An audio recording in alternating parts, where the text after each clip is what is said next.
Hello everyone and welcome back to Killer Frequency. I'm Sir Kant, and last time on Killer Frequency we got almost everyone killed by the Whistling Man.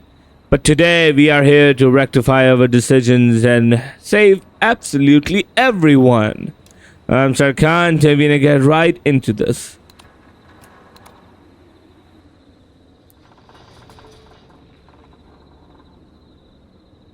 This game has been very fun. Last time I had a lot of fun. Hopefully I'm not missing anything. Is there like a key card or something here? No? Good. Alright, let's go get killed by the Whistling Man. God, this is terrifying still.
If I do mess up, I have to play the entire game again. Huh? Hear what? I thought I heard someone yelling, or... That's my rule for this gameplay. How? I'm gonna play the entire game again. No, I almost swore I heard something. Oh, and here I was thinking you'd finally started to ease up. You probably just heard some cats outside. Cats? You know, 4 legs, whiskers, tails, not dogs. I know what a cat is. But I mean... Does Gallows Creek have a stray cat problem or something? Couldn't even save you last time. The rats moved in. Anyway, you ready to do the pre-flight checks? Seriously? Do we have to do these checks every time? And do you have to call them that? Reggie pays us to check the equipment before each show, and he pays us to call it a pre-flight check. But if you're sure you don't want to... Alright, Fine. just so I remember what everything did. Alrighty, this is your captain speaking. Really? Come on, let's have a bit of fun with it for once. Buckle in, folks. We're about to hit some tubulance. Let's start with record playing. Okay. The Grab a records. record, stick it on the player, and hit play. Easy. Get out of my hand, thank you very much.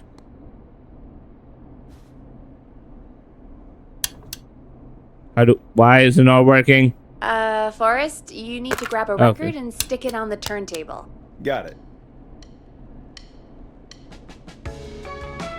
Great! Now turn it off. Alright, up next, phone line buttons. Your captain will be waiting to take your call on line 1. Alright, Peggy. Ready for you on line 1. Who's Peggy? This is Captain Donald Key calling. Oh, sure. You get it? Yeah, it's a riot. Great, and button 2 works just the same. So, let's move to the Peggy button. You mean the producer line? Like I said, the Peggy button. Press it when you need my help during the show. Is there a Peggy mute button? They haven't invented it yet. Now come on. The Peggy button is the 3rd one on the phone line. I labeled it for you. Press for Peggy. This is your brain, Forrest. Sorry I made you such an unfun turkey. I'm a turkey now, am I? Okay. Are we almost done? Sound blaster next. That's an easy one. There we go. Always good for a cheap laugh. Alright, we're almost done. Just the volume sliders left. These should let you affect pretty much everything. But let's test it with a record. Play a record and change the volume with the music slider. Alright. Seems to be all working. We done, Captain? We sure are. Coming in for landing. Local time? Should not encourage you. I knew you had a fun side. It's my fun side that gets me in trouble. All right, please, can we get started with the game? Started. After your introduction, our first segment is Guess That Scream. I thought that was a joke. Nope, and don't blame me for this one. It's Reggie all the way, and he demands we do it tonight. Okay, Forrest, shut the music off.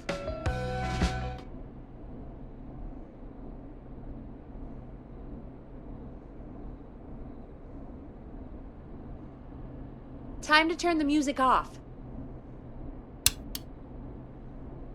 Okay, you're live in 3, 2... 189.16. All right, let's seat up, boys, because we are gonna be here for a long time. Good evening, Gallows Creek. This is your host, Forrest Nash, and you're listening to 189.16, The Scream. Before we start taking your calls tonight on Gallows Creek's only late-night phone-in talk show, I need to let you know about a special competition we have for you this evening. Guess That Scream. This is actually one of the station manager's better ideas. Here's how it works. I'm gonna play you a scream, then you call and guess that scream. We need you to guess why they're screaming. Did they stub their toe, saw off a finger, or discover the corpse of a loved one? That's good. Now, Forrest, hit them with the tape.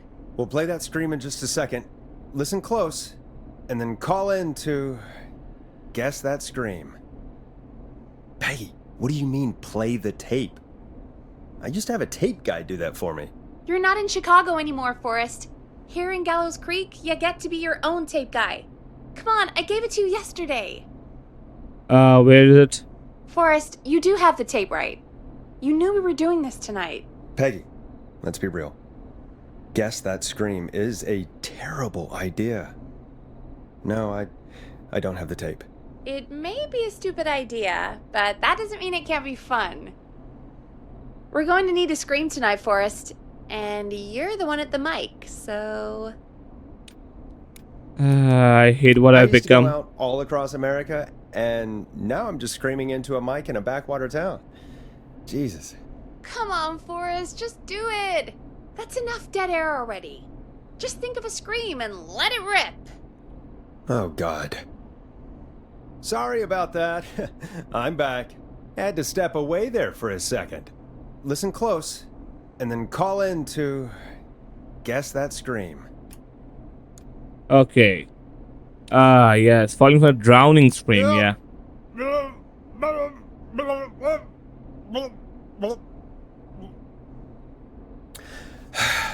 Well, folks, there you have it. Call in with your guesses, and if you get it right, you could win 2 tickets to the amazing Maze and 1 free fried dough. Just call in at 555-239-KFAM with your guess. Now, here's some music while you get dialing.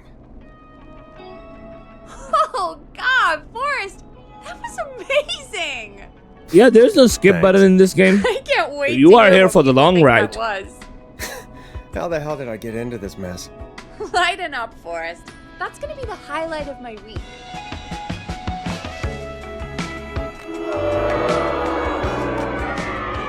Oh, Forrest, there's a call coming in. All right, let's get ready. This must be Sheriff Martinez. Welcome to 189.16, The Scream. Caller, you're talking to Forrest Nash. What's going on with you tonight? Forrest, thank God I made it through. My name is Leslie Harper. I'm the 911 operator and police dispatcher for Gallows Creek. Oh no, is it? Okay. Leslie, I've got to say I'm always happy to have a caller, but... Oh, saving Deputy shouldn't Martinez. our 911 operator and police dispatcher be minding the phones? What? Oh, Forrest, you have no idea. Listen, I found a body. I need your help. 911 is calling me to report a body. Interesting setup. All right, I'll bite. What's the punchline then? Forrest, I recognize her Sheriff voice. Martinez, I I'm think, pretty is sure passed that out right actually now. is our 911 operator. Oh yeah, no, I This is remember real. now. Peggy, I'm not gonna be happy if this is a prank. I don't do prank segments on my shows. It's in my contract. Forrest, I really don't think this is a prank. Leslie, I'll level with you. I find this hard to believe, but I'll hear you out. What exactly is going on? Sheriff Matthews is dead. What? Sheriff Matthews is dead? I couldn't get any response from the department. That's never happened before, so I came to the station and I found him. Oh, God, poor Sheriff Matthews. Do you know what happened to him? Someone got him. Someone got up very close and I really don't want to say what they did to him. Did he fight back? I don't know. I think he tried. He's surrounded by bullet casings. I think he tried to shoot at whoever it was, but...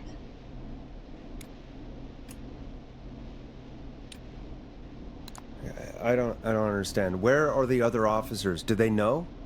Have they secured the scene or whatever cops are supposed to do? No, I checked everywhere. Deputy Martinez is here, but she's knocked out, tied up, and locked in a holding cell.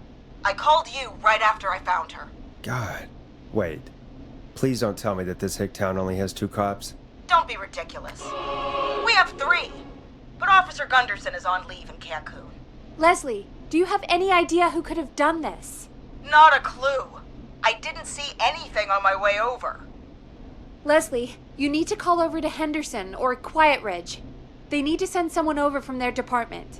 I tried, but I can't call anything but local numbers. Something's wrong. I'll have to go there myself, let them know what's going on, and bring help back with me. But if you leave while there's a murderer on the loose, who's gonna man the emergency line? That's why I called. Forrest, I've routed all 911 calls to come in to you. Oh yeah, you can count on me. I know what I'm doing You can this count time. on me. I'll do what I can. Thank you, Forrest. You're the only person with experience manning a phone line around here. You're the only person equipped for the job. Besides, there are lots of transferable skills between the two. It's like an interview. You ask Don't questions to bullshit get me. information Let's you can keep going. use. Keep people talking, you know? Guide the conversation and know when to jump in. You do know that I'm so good at interviews, they sent me from Chicago to Gallows Creek, right? So I've heard. But that doesn't matter. And besides, there are 2 of you. You can talk to each other, discuss ideas, work together.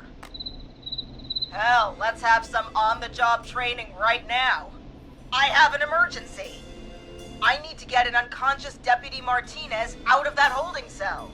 It looks like whoever attacked her threw the keys into the cell after they locked the door.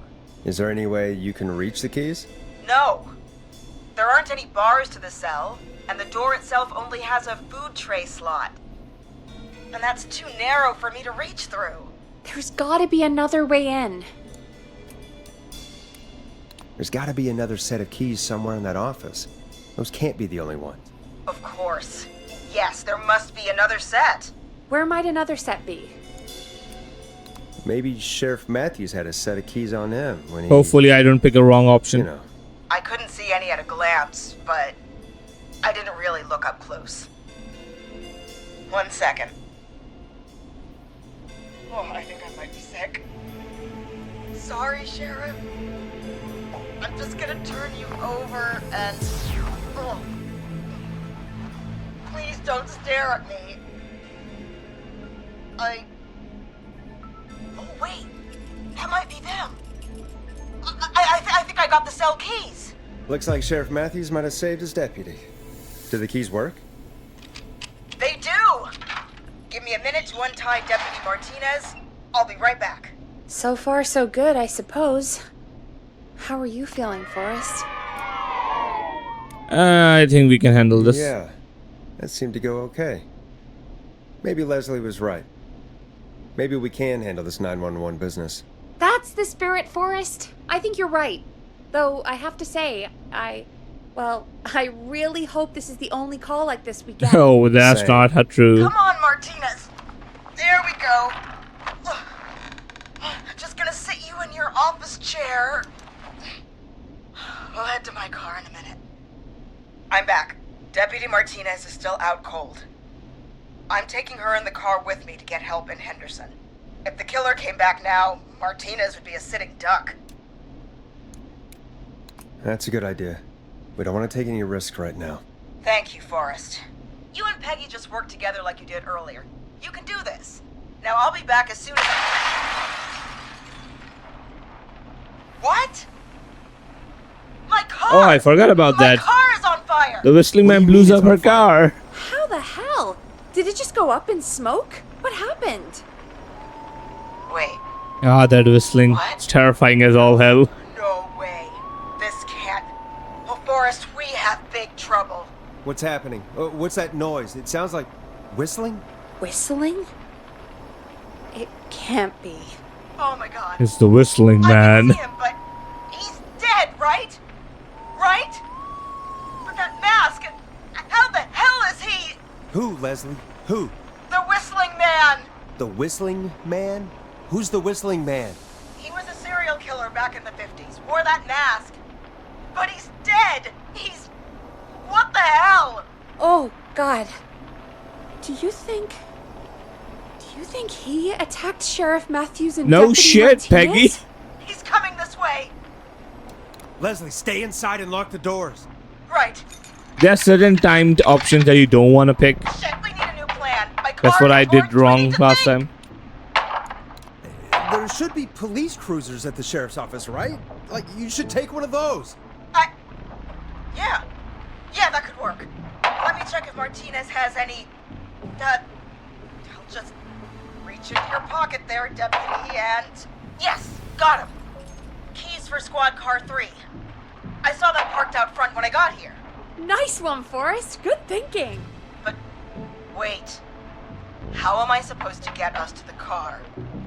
The whistling man is right there. Deputy Martinez surely carries a gun, right? Could you use that? Deputy Martinez's gun is missing.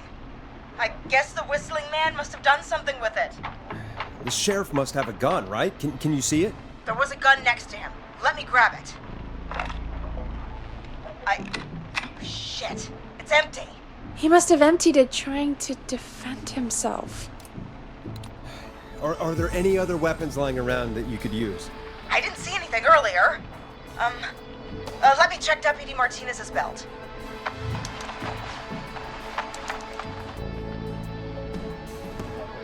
All right. It looks like the whistling man left her with a baton, pepper spray, and taser. Taser is the I can only good use option. one if I'm carrying Deputy Martinez. Which should I take? Take the taser. I mean, it's gotta be the taser, right? Got it. I'm just going to grab Deputy Martinez and then... Wait. Do you hear that? No. No, I can't hear anything. Exactly. It's gone quiet. No more knocking. Be careful. Be careful. I don't like it. Me neither. But it's an opening, and I've got to take it. All right. Okay. Deputy Martinez, if you can hear me, it's time to move. Just lean on me. Yep. There you go. Are you sure about this, Leslie? No time like the present, right? So, here we go. Again, you're hooked into dispatch now, so I should be able to radio you when I reach the car. If I reach it. Speak to you soon. Good luck, Leslie. That's one brave woman. God, I hope she makes it through this. You know, I've got to say, this really wasn't what I expected when I came into work today. Well, they always say you have to be ready for everything in live radio. Yeah, you're right. Oh, I think we've got Leslie back All on right, the line. these are gonna be the time I'm putting the call sequences. through. Hello? Forrest? Peggy? This is Leslie. Are you there? Over. We're here, Leslie. So I guess you made it to the car then. Over? Sorry about the CB chat. Old habit. But yes, we made it to the car. Deputy Martinez is in the passenger seat, still out cold. I don't see the whistling man anywhere, and I don't plan to wait for him. So I'm going to get us moving. Jesus! God damn it! Get back! Get away from her! Leslie, what's happening? The whistling! No! Get off her, you son of a bitch! Yeah! Take that! Haha, taser. Leslie, drive! Don't worry, Deputy Martinez. We're out of here. I should have slashed the tires. Well done. Sounds like you handled that pretty well. Forrest, that taser? Definitely the right call. Oh my god, I can't believe we escaped. Well done, Leslie. You saved a life. Just another day for you. Oh my god, yeah. But let me tell you, I prefer doing it from your side of the phone. Leslie, how long do you think it's going to take to get help? Gallows Creek isn't Nowheresville, but it's pretty damn close. It's going to take a while, maybe 2-3 hours each way. Those are Slightly less if I put gonna my be foot some down. crazy hours. We'll do our best to keep everyone safe until then. Thank you. Just do what you did just now, and Gallows Creek is going to be okay. Anyway, once I'm in... I think Deputy Martinez is starting to stir. Forrest, Peggy, I've got to go. I'll be out of range soon, but I'll radio back as soon as I can once I got the cavalry.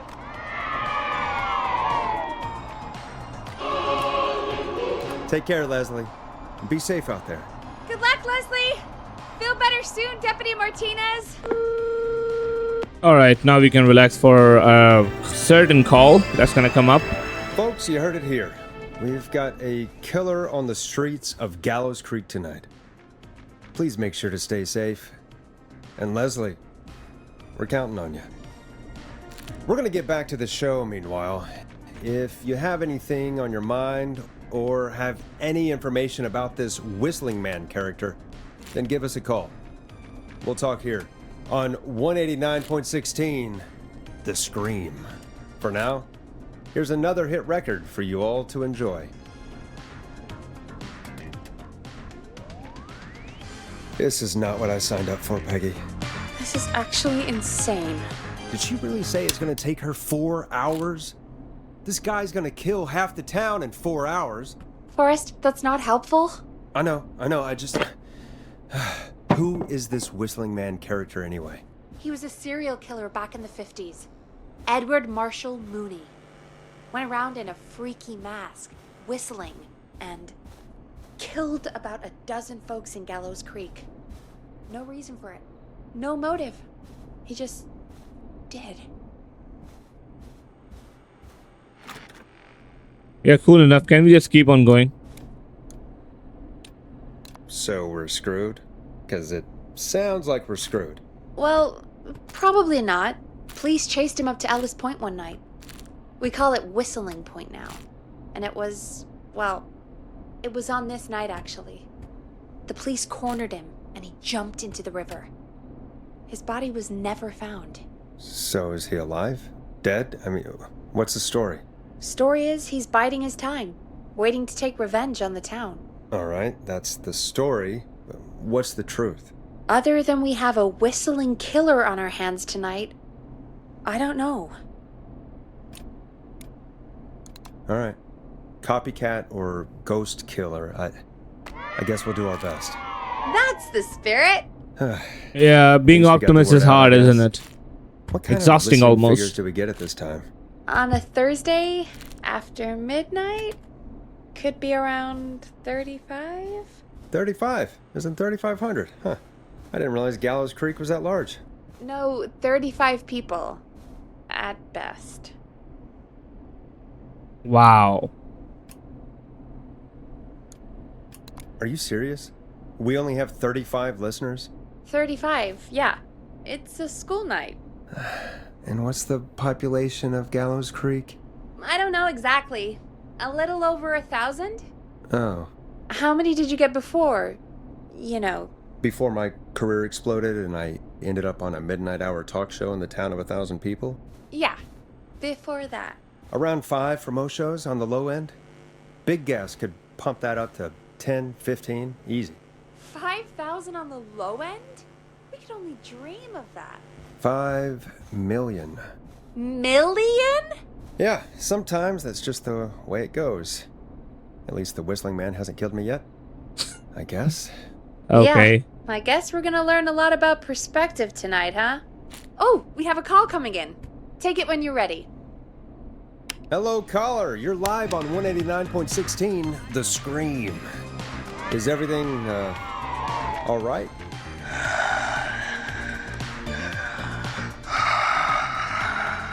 Oh, I know where this is going. Okay, who is this? Are you, hello? Hello?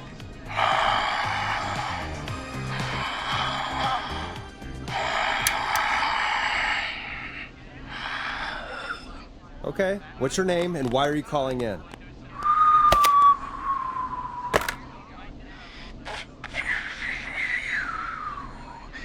You know my name.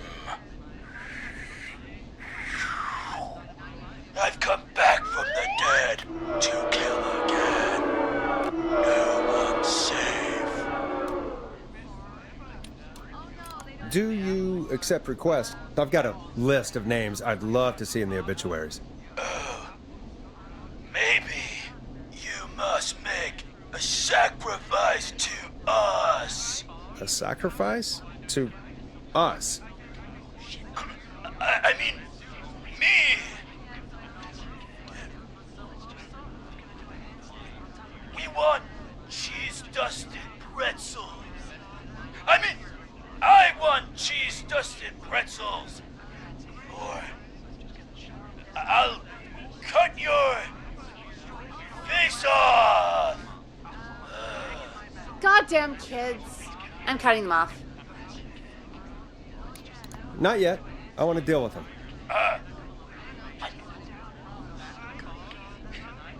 We also want a mega gulp. Okay, so cheese-dusted pretzels and a mega gulp behind the gas station. You got it, whistling man. A wise choice. See you soon, Forrest Nash. Needless to say, I won't actually be going out to the gas station to buy anything for these kids. Holy shit. And none of you should be going Hopefully out tonight none either. of them die. We've got an actual killer out there.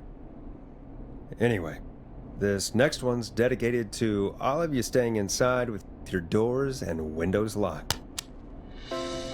Peggy, the hell was that? Kids pretending to be a killer who right now is stalking the town? It's a thing. A thing? Oh, kids around here. They pull pranks pretending to be him. By pretending to be this whistling man character? They think it's funny, but it's not. It's not funny at all. And there's no chance that our whistling man was just a prank. That Leslie... No, that's real. Christ. Let's stay positive. We still have a show to do. We already have another caller on the line. All right. Let's do this. Okay, Forrest, shut the music off. Hello, caller. You're live on the stream with me, Forrest Nash. What? I dialed 911. I need the sheriff right away. Okay, right. Well, I'm filling in for 911 tonight. What's your name and what's your trouble? My name is Sandra Sharp, and I need the cops now. I'm sorry, but the cops aren't coming. Leslie's on her way to Henderson for help. What? God. Listen, you've got to help me then. I drove to the edge of town for a jazz run, and now some psycho dressed like the Whistling Man is after me, knife in hand. Oh, God. It's actually happening. Okay. Where are you now? Did you escape to somewhere safe? Oh, I did, baby. I jazz ran all the way to my car and nothing flat. But I dropped my keys somewhere along the way. I never locked the door, at least, so I've got a place to hide, but I can't get moving. Okay. Sounds like you lost him. I think you'll be fine. Oh, shoot. Oh, he's back. I am really trouble, aren't I? Look, I don't know a thing about cars, but I gotta start this engine without the keys, and you're gonna have to help me. Wait, I don't... If it helps, I've got a toolkit buried beneath my spare sweatbands. I'll call you back when I find it. Alright, so next time she calls, you gotta be ready to 189.16. get ready, you know? Hosted by me, Forrest Nash, your friendly neighborhood radio host. mechanic and savior. Sit tight while the record spins, folks. This one goes out to you, Sandra. Alright, Sandra. Come on, call me now.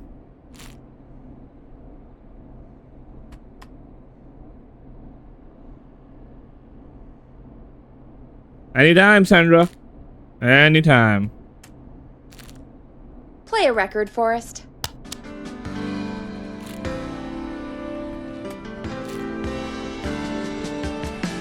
Ooh, nice. Doesn't the station have a show about cars? The Tamora twins or something? Timberline Twins Talk Motors. Yeah. You know they're not even brothers. Really? They look the same, though. I know, but they're not even related. It's weird. I asked them about it once, and they got really sweaty and defensive. Anyway, go see what you can find. The offices are out the door and down the hall. Yeah, so last time I did try to find the manual and I couldn't. You find anything? So I'm not gonna bother. I'm done looking. Let's just get on with the call. You sure about that? Yeah, let's do this. If you're sure. When you're ready, shut the music off. Caller on line 1. Thanks, Peggy. We're back with 189.16, The Scream. How are you holding up, Sandra? The creep's looking through the parking lot trying to find me. But I've got my tools, and I'm ready to get this hunk of junk moving. How do we start this baby? Alright, Put the screwdriver in the ignition and twist clockwise. Here goes, baby. Screwdriver's too fat to fit. What next? Unscrew the steering column. All right. Just turn. 1, 2, 1, 2. Oh, God. How long are these screws? Okay. Cover's off. There's a bunch of wires down here all paired up and... Oh, God, my heart is pumping. Do your jazz breathing. Don't panic. Okay, I can do this. There's a red wire, a blue wire, a yellow wire, a green wire, and a brown wire.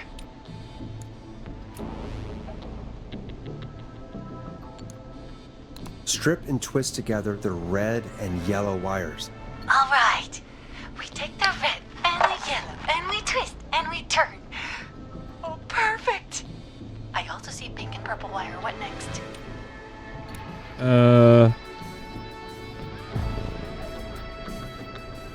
Strip the purple wire and brush against the twisted wires. Okay. We strip and we brush and... woo, we did it! Fantastic work, baby! Anytime you want to come down to the jazz studio, you get in for free! You just keep driving now, okay? And get home safe. Get home safe, Sandra. Will do, babies! Oh my lord, that was stressful somehow. We did it, Forrest! Yeah, baby, let's Another go. hit track that we're excited to share with you. And remember, if you're also having car troubles, then tune in to Timberline Twins Talk Motors here on 189.16, Monday to Friday at 5. Take it away, Forrest.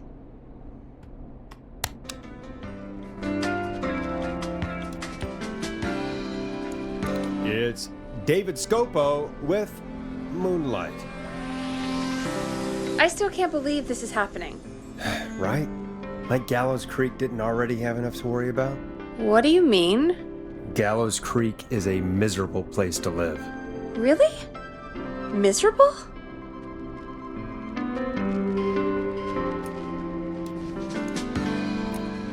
It's nothing personal, Peggy, but it's not Chicago.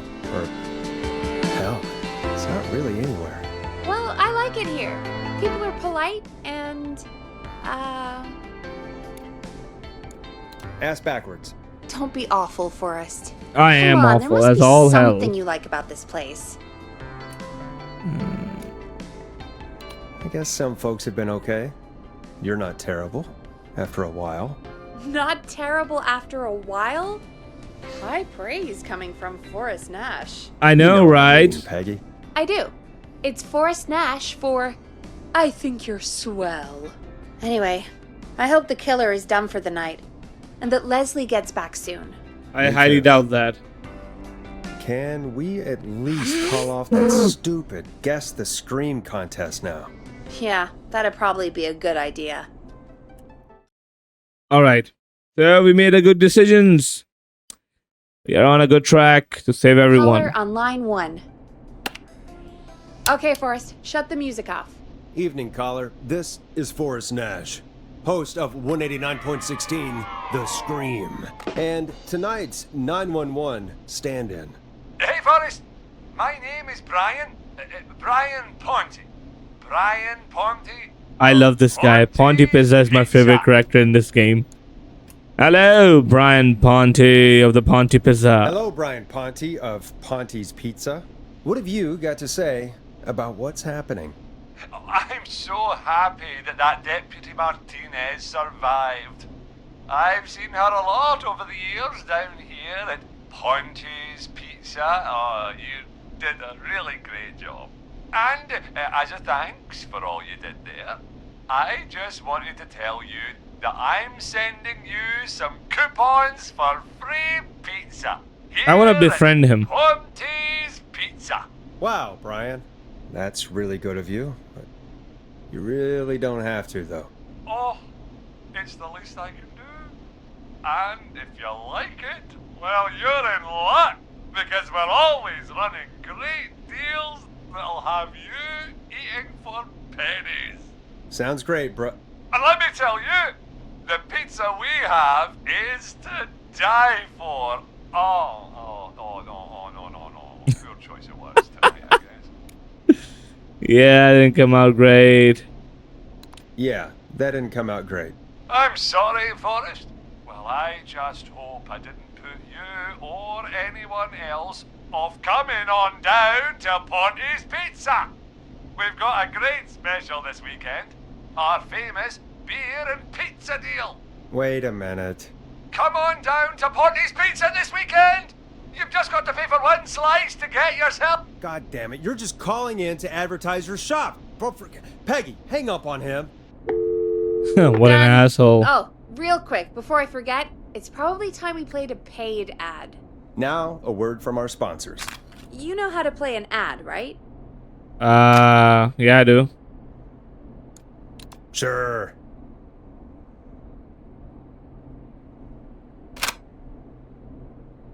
Done.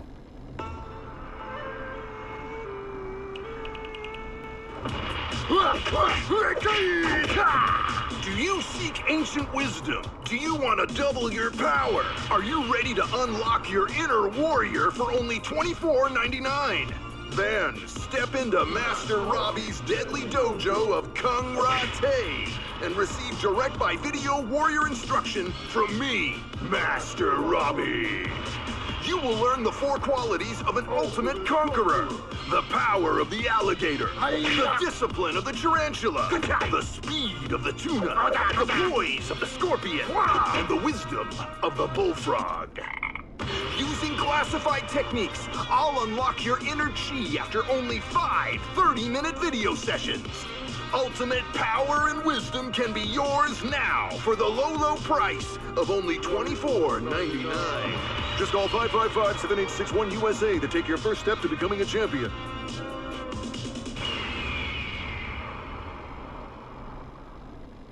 Please say I'm done. Never forget the element of surprise. If you buy today, you'll receive 2 additional VHS tapes. The tornado technique and karate lovemaking. Call today. Do people really buy this kind of thing? Don't pretend like you're not interested. I mean, I wouldn't buy them, but I might watch them, I guess. Yeah, I bet karate lovemaking sure is something. Yeah. Is Forrest Nash at a loss for words? Let's just get to the show. Yeah, we are here to do a job. What a deal. Only $24.99. And I'm not just saying that because they're paying for the airtime. But unless they pay us more, then it's time to get the show moving along with our next caller. Welcome to The Scream with me, Forrest Nash. Yeah, Leslie. This is Maurice Russell from the Gallows Reporter.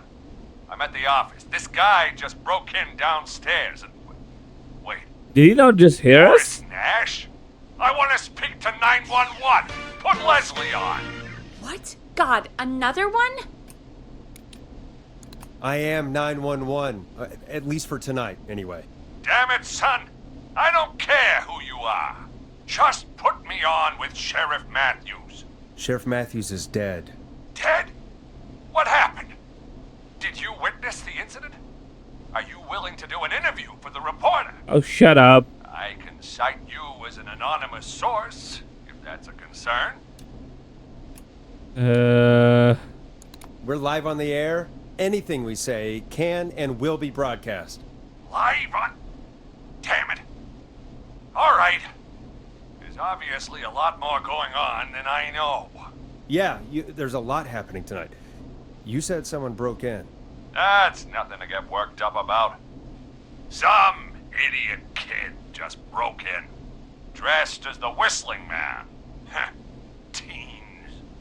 They get worse every year. This punk wasn't even a disappointing twinkle in his daddy's eye when Edward Marshall Mooney stalked the town. But I was there. I covered it. I don't think this is a teen. Maurice, I don't know what's going on, but he's back. The Whistling Man is back. Don't be an ass, Nash.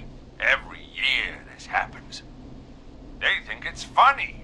Not a big deal, old man. But they didn't live through the terror 30 years ago. Anyway, I know for a fact.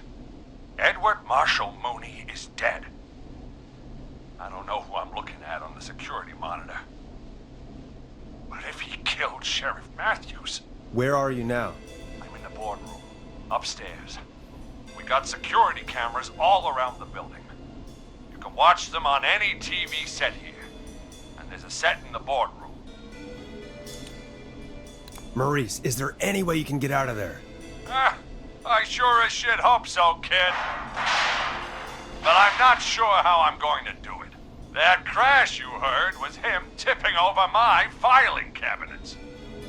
He's blocking the stairs. I'm guessing the stairs are the only way out? That's right. And it would take me a good few minutes to move those cabinets. We need to do something. But what? All we can do from here is... Forrest, I think I've got it. Why don't we call the killer? They'd have a bunch of phones set up across the office, right? In different rooms, with different extensions? So we call one of them.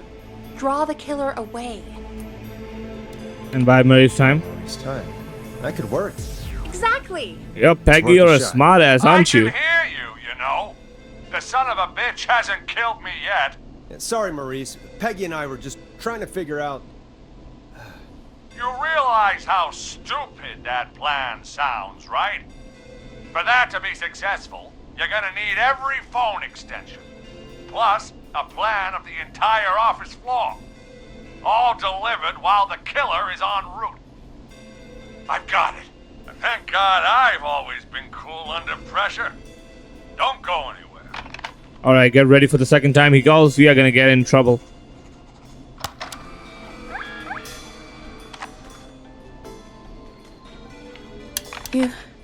You don't think the killer got him, do you? Mr. Russell, I'm here. The freak's going to be here any second, too. Go check your fax machine. Don't let me down. Yeah, just imagine that I've already got into it. I'll go pick up that map then. Go, Forrest! The fax machine's in the office on the other side of the hall. Thanks, Peggy. Be right back. Okay, go to the office on the other end of the hall. Grab the fax from the machine. Easy. Okay, it's not giving me an option to skip that. This is also like a fun part for this game. So many locked doors, so few keys. Fax machine. This must be it.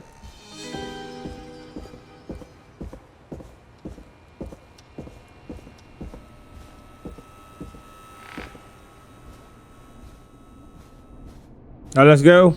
Hey, did you get the fax? Yes, I have it. Let's go. Mr. Russell, you still with us? I am. You get my fax? Yeah, I got it right here. Good. I knew you could at least manage that. Okay, folks, we're back on the line with Maurice. Let's see if we can help him avoid the Whistling Man. Here's the situation. The Whistling Man searched every room in the hall leading up to the boardroom. And now, he's in the office next door. It's now or never. This plan of yours better work. I'm ready on my end, Forrest. Again, we want to draw the killer away by dialing an extension number, and then move Maurice somewhere safe. So, what extension should I call? Call the editor's office. The extension is 03. Got it. I'll put the call through when you're ready. All right, Nash. Where do I need to go? You're moving to the kitchen. Yeah. That makes sense. Go somewhere he's already checked. Not bad, Nash.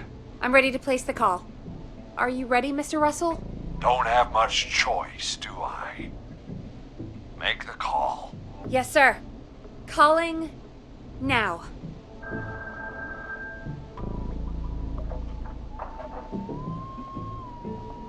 I can't believe it. He's actually heading to my office. It was all Peggy's idea. Credit goes to her. Don't mention it. The coast is clear. I'm shutting off the TV so he won't see me on the security cameras. Then, making my move. I'll call when I get there. Do you think he'll make it okay? I'm sure he'll be fine. But now what do we do? We gotta find some way for him to get past that barricade. What do you mean? I don't think calling the Whistling Man is gonna buy Maurice enough time to move those cabinets. We gotta think of something else. Yeah. Maybe we could... Oh! Call incoming. You ready? Ready as I'll ever be. I put him through. Alrighty. Mr. Russell, are you there? I am. I don't think he saw me. I gotta give you credit for that, but I'm not out of the woods yet. Right, let's review where we are. So, the only way out is by the stairs, which the Whistling Man has blocked with furniture. Exactly. I can move the furniture out of the way, but not quickly or quietly. Could you lock him in a room? That'd probably buy you time enough, right? Maybe. But the damn fire regulations say every door in the office has to unlock from the inside. He'd be able to get out just as soon as... Wait, no, I got it. The secret archive through my office, where we keep our most sensitive records. Ooh, a secret archive? Reggie would love that. What have you got back there? Juicy secrets about outer space? Ah, I didn't know you were into conspiracies, Peggy. I may have borrowed a few tapes from our manager's office. He has quite the collection. Will you two chatterboxes pipe down? Hey, flirting is, there's always a good time for flirting, am I right? There's no lock on the inside of that room, only the outside. You can't break out. If we can get him in there, and I lock him in... We can catch the son of a gun. Exactly. Oh my god, Forrest, we might be able to end the nightmare right here. So should I call the secret archive then? You can't. The archive is a room for secrets, not gossip. So we don't have a phone in there. Oh, we're gonna need to change it up then. Any ideas, Forrest? Maybe we could Use a radio. There's no radio in the secret archives. Are there no radios at your offices? I don't have one in my office, but... What is it? Our sports reporter, Hopkins. He has a little portable radio he never turns off when he's here. I'm glad you got a radio fan there. Does he listen to 189.16, The Scream? Gallows Creek's best and only late-night call-in show. Jesus, Nash. I'd expect that level of self-advertisement from Brian Ponte. We are one in the same. Don't be a Ponte, Forrest. Oh, That's shut low. up. Will you idiots focus now? His portable radio should still be here. It should be in the archives, actually. I'll sneak over while our friend is still distracted with his search. I'll call you back once I've got the Why doesn't the whistling man get a radio? We're gonna save him, Forrest. Heck, if this works, we might even save the whole town. That's a funny joke.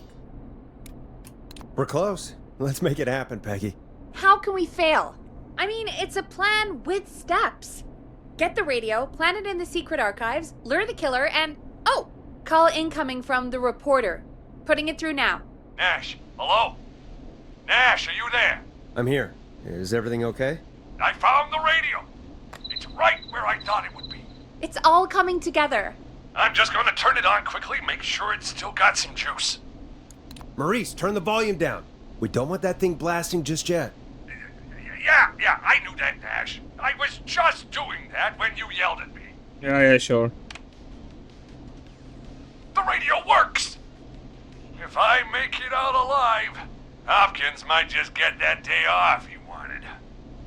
He's earned it. Let's do it for Hopkins, Forrest. Who the hell's Hopkins? What about me? Ah, God damn it. If I can't have this stupid thing turned up, how am I supposed to draw the killer? I can't be in the room when it's on, or I'm dead. You just... Oh, that's a good point. But wait, we're the radio. We can just be quiet until you're ready. If you can do that, then... Yeah, sure. My fingers are 189.16. itching. Now, even when I know something for a fact, I like to double check. But after your earlier self-advertisement, Nash, I don't think that's necessary. I've got the radio on silent, but I'm tuned in. Now, I just need to get to my office. Sounds like we need to make another call, Forrest. Where should we send the killer? Call the boardroom. The extension is 04. That might work. The boardroom is fairly close to the editor's office, but we haven't seen the killer go there yet. Are you sure? I'm sure. Make the call. Okay, calling the boardroom now.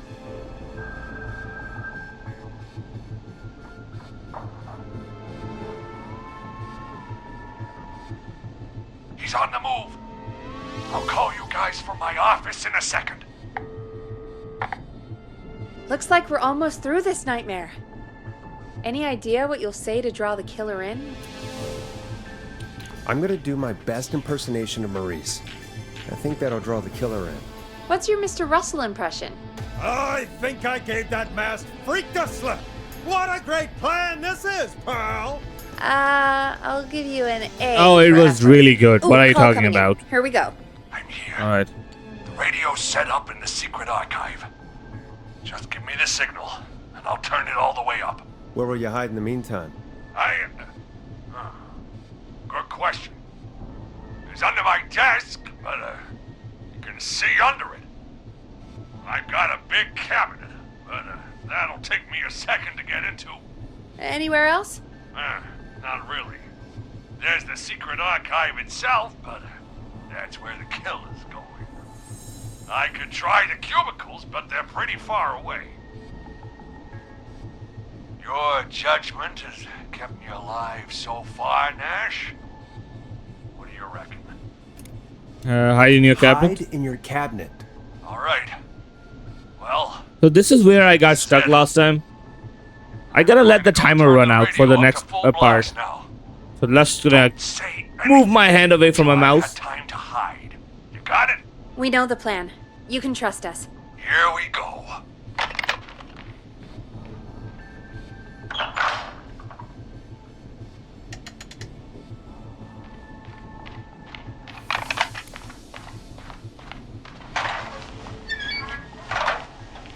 I think it should be safe now, Forrest. That's it! No more hiding! I'm a tough old man. I've been on the beat longer than you've been alive! Come on down, whistling man. Come and get a knuckle sandwich. Oh, we are done here.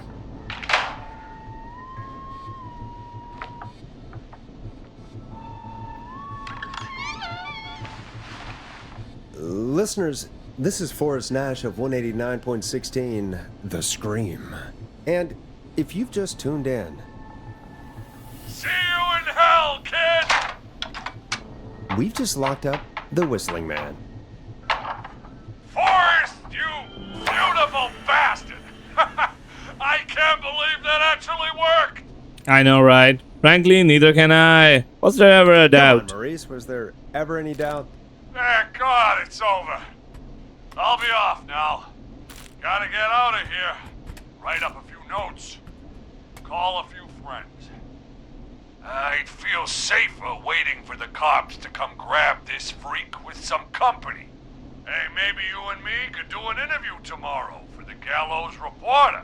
I'll think about it. Let's see what tomorrow brings. I'll take that as a yes. Talk to you soon. Oh, there we go. There we are, folks. The Whistling Man. Woo, I can breathe again. Let's all take a deep breath. And play some killer tunes. Oh, let me see.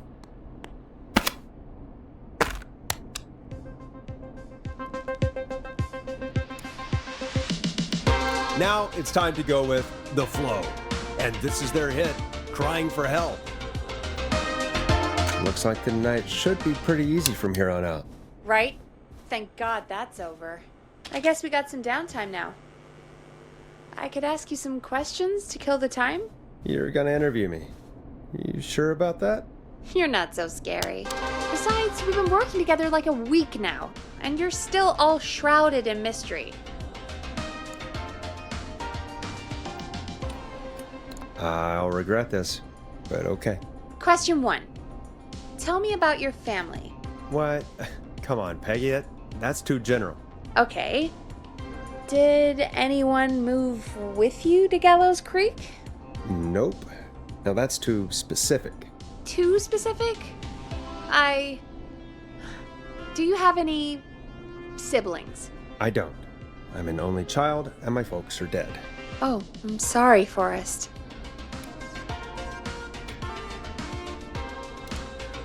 It's okay, Peggy. That's how it goes. Anyway, what about you? Any siblings? Your mom and pop still around? I thought I was asking the questions. You were. I'm just making conversation now. Oh. Well, my folks went the same way as yours. Huh. What a coincidence. Yeah. My dad walked out when I was about 13. He'd been a wreck for a while. Then he got himself into a wreck, and, well, that That's was funny. Dad. Mom didn't take it well. She remarried pretty quick after that. She wanted to forget Dad so bad, she even made me take my stepdad's last name. So I'm Peggy Weaver now. That's gonna come Anyway, in play Mr. Weaver later got on. sick one day, and my mom didn't last long after he went. I'm sorry to hear that, Peg. Don't call me Peg. Yeah, sorry. I was just trying to be... It's okay, I know. I'm sorry. I'm defensive about that name. Any siblings? Funny you mention that now. No. Not anymore. I had a sister, but I haven't seen her since before my dad. Hold on. Someone just rang the door buzzer. What on earth could someone want at this hour? I don't know. Do you want to go check it out? Me? You sure you don't want to go? I can't leave the booth while we're on air. One of Reggie's K-Fam regulations. I'll pass you the key to the stairs. Well, I don't think I have a choice here.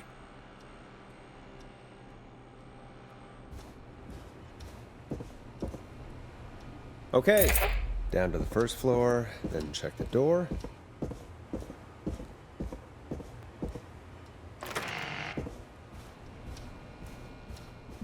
Wow. That was ominous. A tape. Play on air. Might be Ponty's Pizza. I hope it is.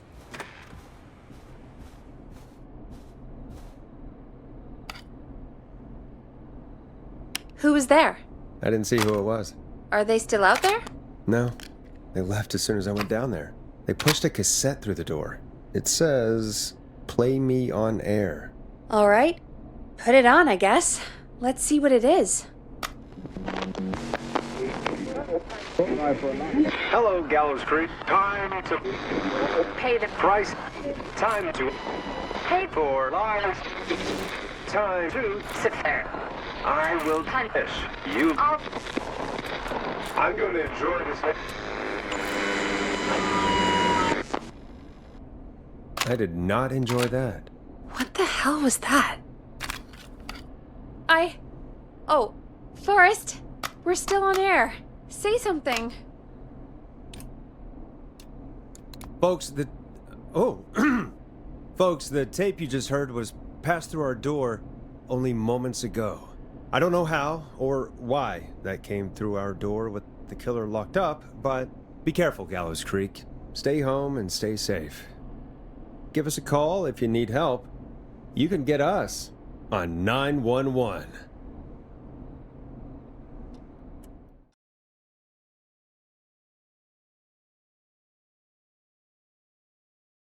Hey, we had a call come in. Caller, you're on 189.16, The Scream, with... Ash! Shut up and listen to me! Mr. Russell? What's wrong? Are you okay? I said listen! He's gone! The whistling man is gone! So the one who left the cassette, he really did escape. You mean you knew he escaped? And you didn't tell me? We only just found out. We weren't even sure it was him. Mr. Russell, where are you now? What happened?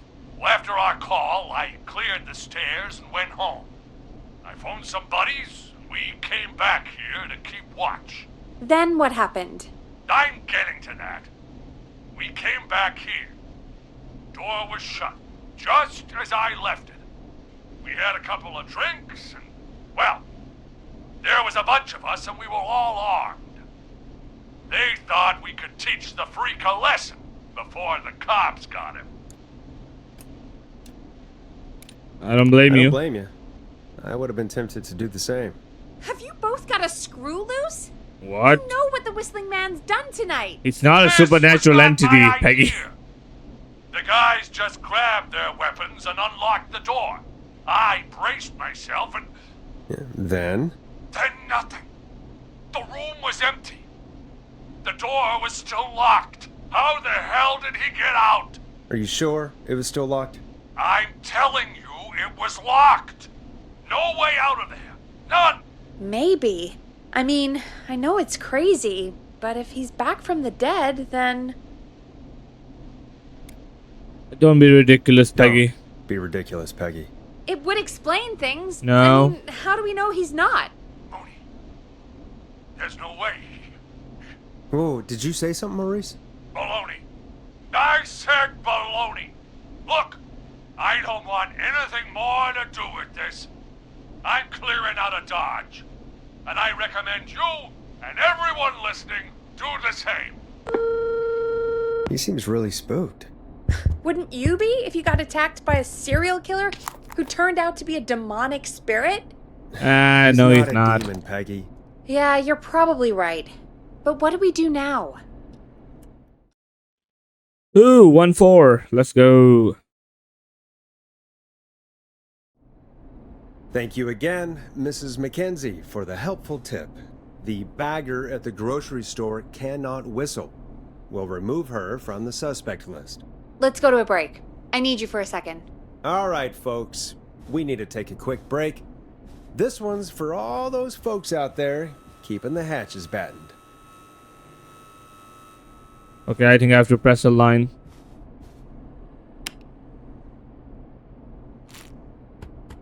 What? What happened, Peggy?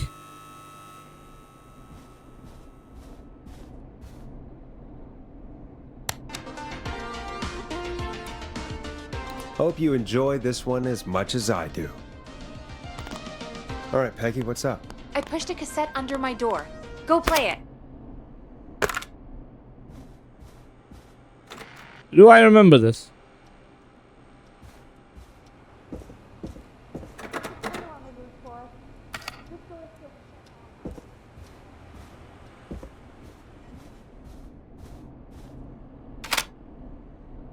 try your call again.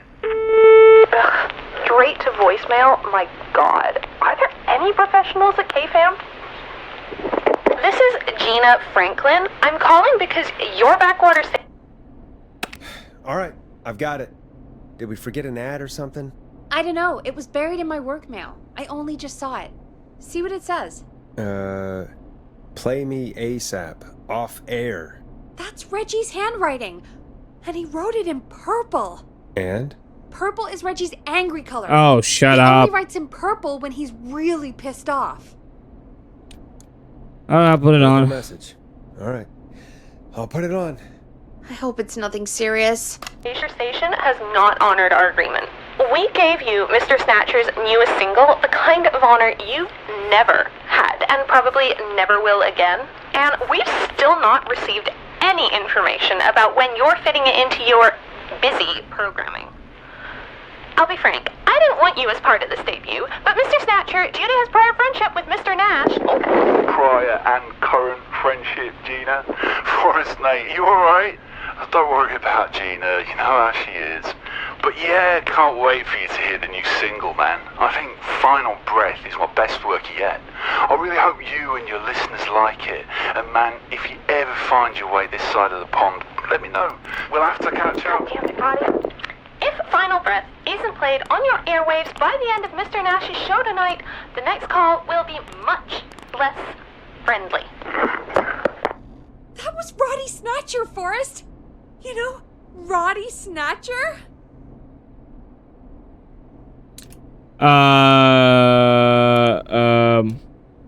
Yeah, Roddy and I are old friends. I love Roddy. I Will Always Find You was my song. I wish we still had it in rotation. Oh my God, I can't believe you know Roddy Snatcher. And I can't believe you didn't tell me he sent you his new single. We have to play Final Breath. Where is it? I don't know. They mailed it to KFAM, not to me. Then it's gotta be downstairs at reception. Man, I can't believe Barbara didn't say anything. I mean, well, if that fiasco last Friday about the missing Knife and Easy track is any indication, folks at KFAM aren't against hoarding station music for personal use. I think we're still missing a few tracks, actually. Well, go get Roddy's song before Gina sues the pants off us. Alright, let's go. So there are some tracks that I can find. Is that what I'm getting at?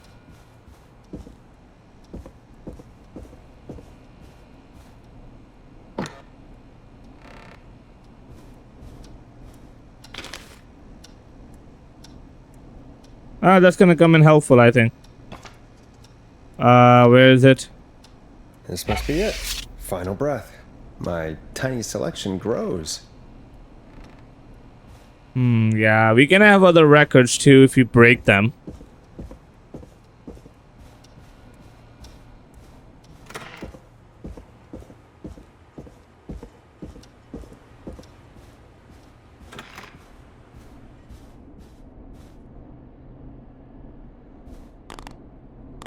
Where is it? Hey, did you get it? Got it. Let's get this on the air. Gallows Creek. I'm pleased to say we're in for a much-needed treat. Up next, courtesy of the British sensation himself, is a track you won't hear everywhere. Here's Final Breath by Roddy Snatcher. Woo!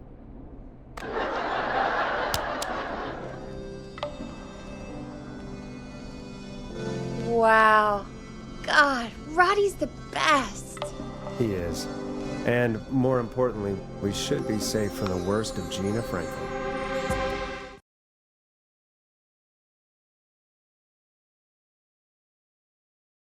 And I think that's every time I've seen him live. Peggy, you just talked through the whole song. Oh, whoops. It's okay. I can just play it on loop later. Oh, shoot. I just noticed we have a caller waiting. I really hope it's nothing serious. Evening, caller. This is Forrest Nash, host of 189.16, The Scream, and tonight's 911 stand-in. This is Murphy. Hello, Murphy. What have you got for us I think tonight? he's skippable. Thanks for my son, Fernando.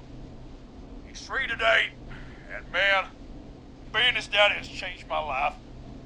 I've learned how to live, how to laugh, most importantly, how to love. Aw, happy birthday, Fernando. He's gonna come in important later. Happy birthday, Fernando. Thanks. And now, my other thing. I'm putting the word out to this so-called killer. You think you're tough, huh? Big man with a big knife, huh? Prove it. Come face me, a true warrior, at the Gallows Waste Disposal Plant.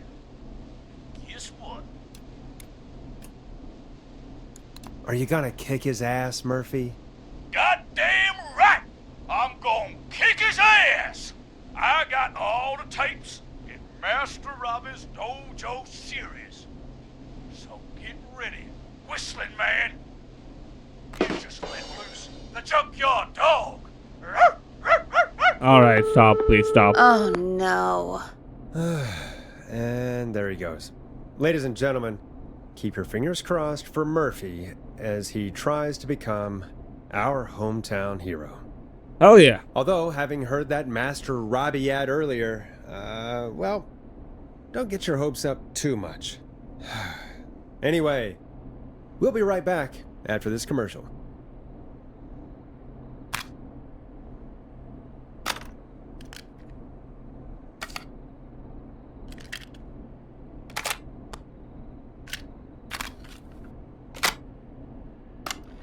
Teddy Gallows Jr. is a family man, a devout Christian, and a proud patriot. Teddy Gallows Jr. is Gallows Creek. Like his father and all his fathers before him, Teddy Gallows Jr. has worked hard to create jobs, improve infrastructure, and make Gallows Creek a good place to raise a family. Unlike current mayor Linda Cartwright, Teddy Gallows Jr. lives in Gallows Creek. He's our neighbor, and he stands with our neighbors. Like Sheriff Matthews, who, after years of keeping the peace, Mayor Cartwright is trying to force into early retirement. Teddy Gallows Jr. doesn't believe in keeping a good man out of a job. Teddy Gallows Jr. believes in the American dream. Does Linda Cartwright? Help Teddy Gallows Jr. keep Gallows Creek a good American town. Help him become mayor. Take a swing for Gallows Creek. Vote for Teddy Gallows Jr. My name is Teddy Gallows Jr., and I approve this message. God, what a jackass. 100% grade A asshole. Linda Cartwright isn't super herself, but she's not... Yeah, we don't have any more of those ads to air tonight, do we? No, just the one. Good. I have to ask, though. Take a swing for Gallows Creek? He set the home run record for Gallows Creek High. Of course he's one of those guys. Yep, he He's a played jock. lots of sports back in the day, and he never lets anyone forget it. Right. Let's just get back to the show. Well, folks, hearing that reminds me that every vote matters. That ad really made me want to take a swing at Teddy Gallows. You mean take a swing for Teddy Gallows?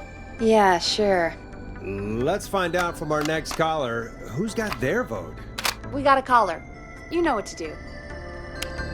Alright, let's get ready. This is an important one. Hello, caller. You're live on the Scream with me, Forrest Nash.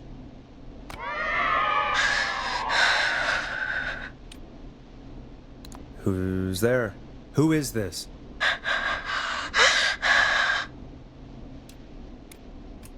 Are you okay? Do you need help? Forrest? He called me? That horrible whistling down the phone. He's coming for me. Jesus. Okay, listen, caller. Don't panic. We've done this a few times now. We can help you. A few times already? So, you saved them, or? We sure did. You're in safe hands. Okay. Okay. We're gonna help you. So Can you this tell me is your name, this caller? one caller I think I saved in the gameplay. Virginia. Sorry. Take some It was deep quite breaths, easy. Virginia. You're gonna be okay. Please don't let me die. I won't. Jesus Just Christ, that's a calm horrifying down. thing to Tell hear. me where you are right now. What's your address? Oh, God. Is there a neighbor you can call for help? No. Everyone's away tonight. There's just a fraternity down the street. You live by a frat house. Yes, they're having a party. Had takeout coming in all night. One covered in beer cans. They're getting wasted. And I'm about to get... Oh, God. Virginia, what's the name of the frat? It's... Oh, God. I can't think. I can't. Any idea what the frat might be, Peggy? If I knew where she was, I might know, but... Wait, the takeout! If we can get takeout to the frat, we can get a message to them to go and help. Virginia, who did they order takeout from? I don't know. Don't worry. We'll figure it out. I can't do this. Well, folks. Oh, well. Seems like our Virginia hung up. While we try to figure out what takeout to order, here's some music for your own midnight snacks. Peggy, what places do takeout in Gallows Creek? Off the top of my head? Well... There's the barbecue place, Grilling Spree, and you can order from Chalupa Cabras. Oh, and of course we have Ponte's Pizza. That's it, I think. All right. We'll call each place and ask who they deliver to tonight. That's not going to work. Takeout client privilege. What? There was a lot of competition back in the day. Things got ugly. It's a long story. But what we can do is this. We figure out where the frat boys ordered from, call the takeout pretending to be from the frat, place an order, and include a note asking them to call the station. There's no other way, is there? Not that I can see. Well, let's not waste any time then. That's the spirit. You got any suggestions on where to look? Check the offices for anything food related. And maybe the kitchen downstairs. You'll need a key for that. I'll just slide it under my door now. Thanks, Peggy. Can I not do all of that? God, where to start? What would make me order from somewhere if I were a partying frat boy? We have a food critic, right? Chad or Brad or... I'll just have to look around. If I remember, the kitchen was downstairs.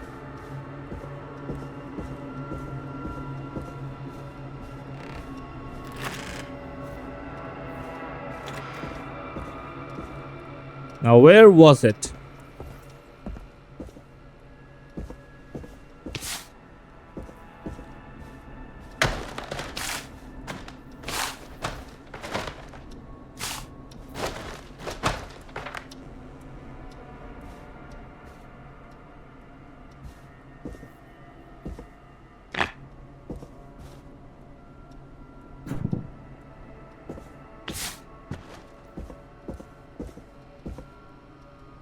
Rooting through trash.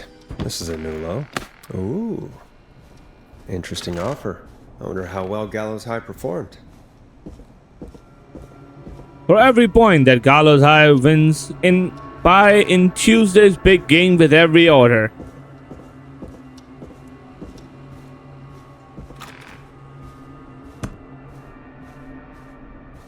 Hey, find anything useful?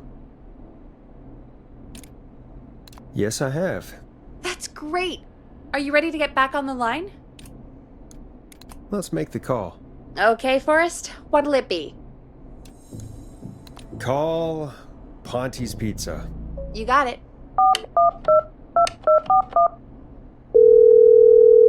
Ponte's Pizza is on the line. Ponte's Pizza. May I take your order? Fratman calling. We're in major need of foods for dudes. May I take your order? I need some garlic bread. I need the bread. Can do. Where do you want that delivered? Same place as before, you know. The frat house. Got it. And we'll have that over to you right away. Oh, and one more thing.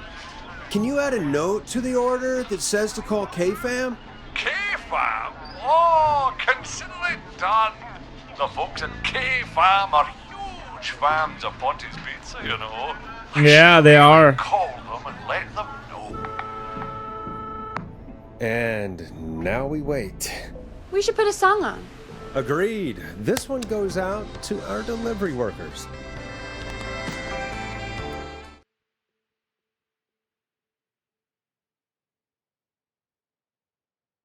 Which of the takeout places would you order from? To save Virginia? No, where would you actually eat? Oh, I mean, they're all pretty equal. Sure, but if you had to pick one. All right. Not Ponty. He's not Ponty. Right. So, between Grilling Spree and Chalupa Cobbers. I mean, it depends. Do I want a plate full of meat? Or do I want really, really good nachos? It can change depending on the day, you know?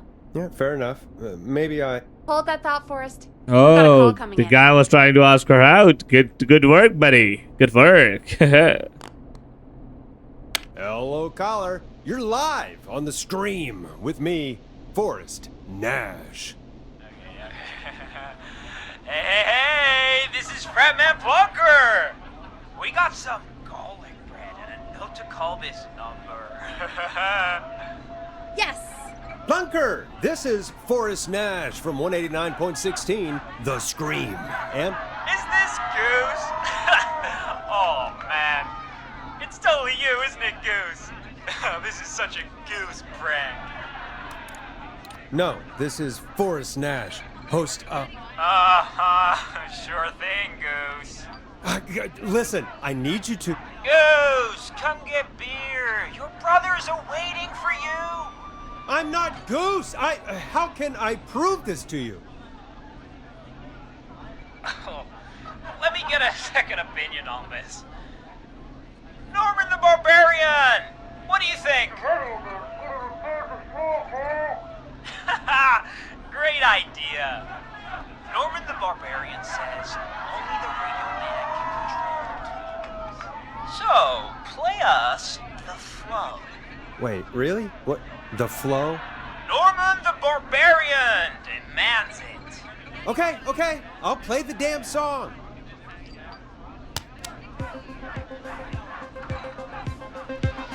Oh, shit. Okay, radio man. Got my attention. What is it? Thank God. Listen, you've got to get over to your neighbor's house. All of you. Just... Say no more. Plunker's moving the house. And there we are done. Forrest, We are line done, two. I said. Hello. You're live on 189.16, The Scream. Forrest, it's the killer. He's at the door. Grace. Oh my God, it's you, isn't it? God, I didn't talk, I promise. Oh, the Clive, eh? Party has arrived. Oh, thank God.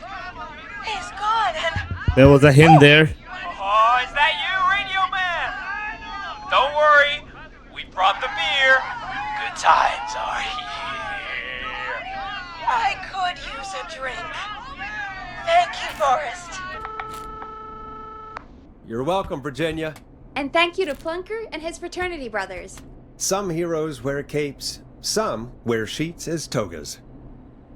Haha, very funny. Hey, Forrest, did you hear what Virginia said earlier? What was that all about? Clive, I didn't talk. Do you know what she meant? There's a janitor here at the station named Clive, but your guess is as good as mine. All right, folks. Seems we may have a lead. If any of you know a suspicious Clive, then please call in. It could save lives. In the meantime, looks like we have another caller.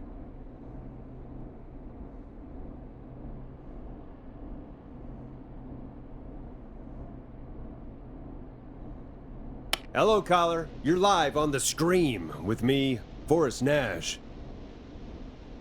It's great to speak with you, Forrest. Ah, goddamn As a Ponty. local small business owner, I find this all horrifying. A killer roaming the streets of our fair town? Terrible. I hear you there. It's a scary time for everyone in Gallows Creek. How are you holding up? You somewhere safe tonight? Yes, Forrest, I am. I'm here at work in my small business. It's a safe, family-friendly place. Good for you, friend. I'm glad you're keeping safe and busy. Thank you. Oh, I'm really living the American dream. Here in my business.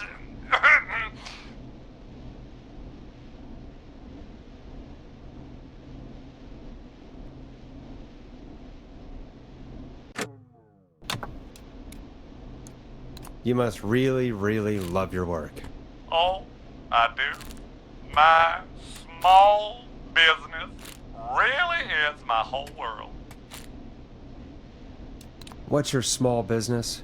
Oh, well, I'm not really big on promotion, but since you asked, it's Ponty's Pizza! The best and only pizza place in town! Come on down and get yourself a cracking deal on our 2-for-1. God damn it, Ponty, no! No free ads!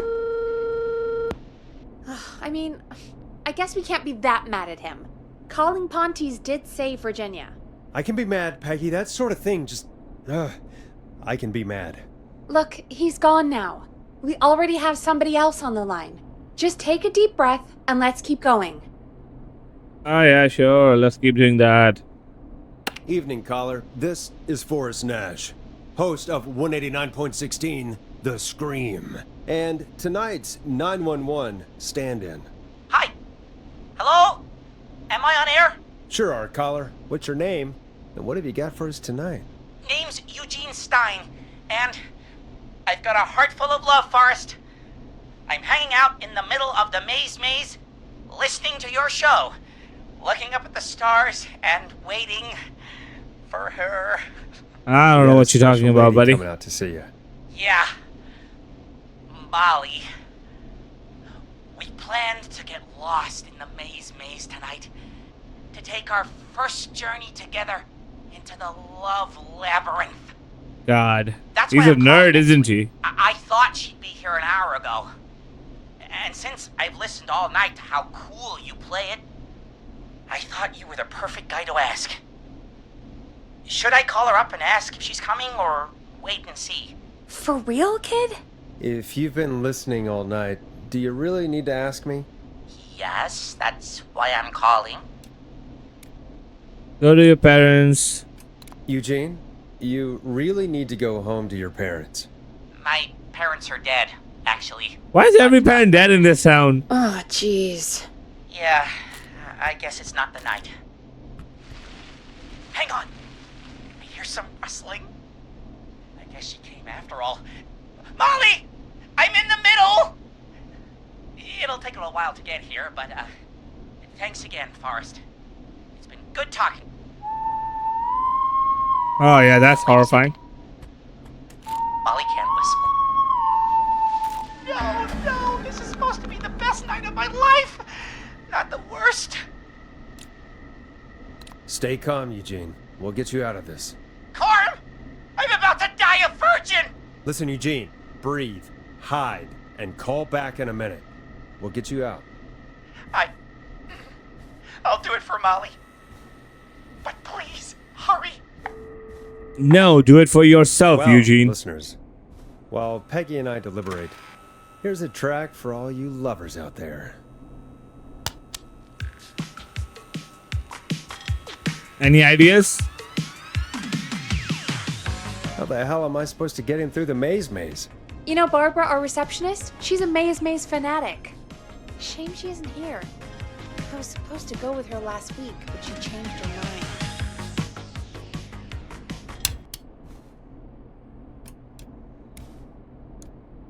Maybe we should call Barbara then? If she's so big on the maze. We could, but I don't actually know her number. But she probably has maze stuff somewhere. Go and see what you can find. That'll hopefully be enough. Ah, sure. Which one is Barbara again? Barbara! You know, Barbara! Forrest, I've seen you speak to her. Help me out, Peggy. She's the receptionist. sits at reception, never does any work because she's talking to Brad all day. Ring any bells? Right, yeah. Sorry, I guess it's just the stress of... No excuses. Just go and find something to help us. Alright. Alright, I know where the corn maze is because I was holding it last time. I'm just gonna pick it up, bring to the office, and drop it in the abyss. Bingo. Here's what I was looking for.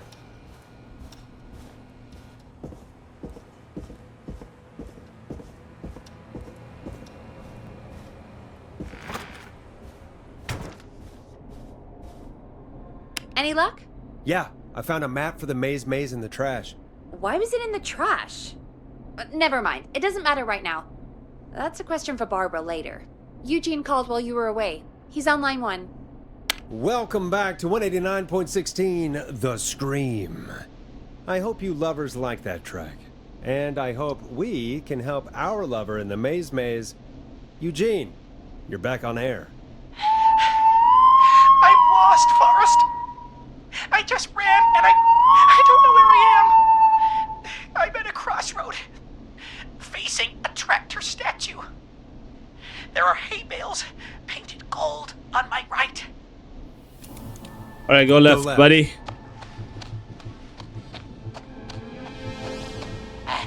Okay. I went left, then tried a right. I have a pig statue in front of me and a creepy rocking horse on my left. Go backwards. Oh, God. Why didn't I just invite her over? I'm at a crossroads. There's a pitchfork statue up ahead. Which way? Left. Go left. Oh, this wasn't how tonight was meant to go. I just wanted some love. There's a tiny barn in front of me and a scarecrow behind me. Nothing to my sides. Go right, buddy.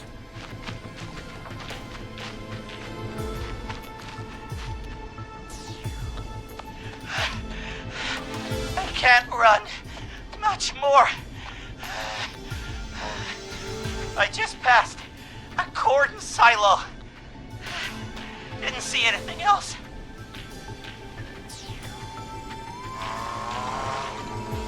Please. Where do I go? Go right. Alright, I'm done here.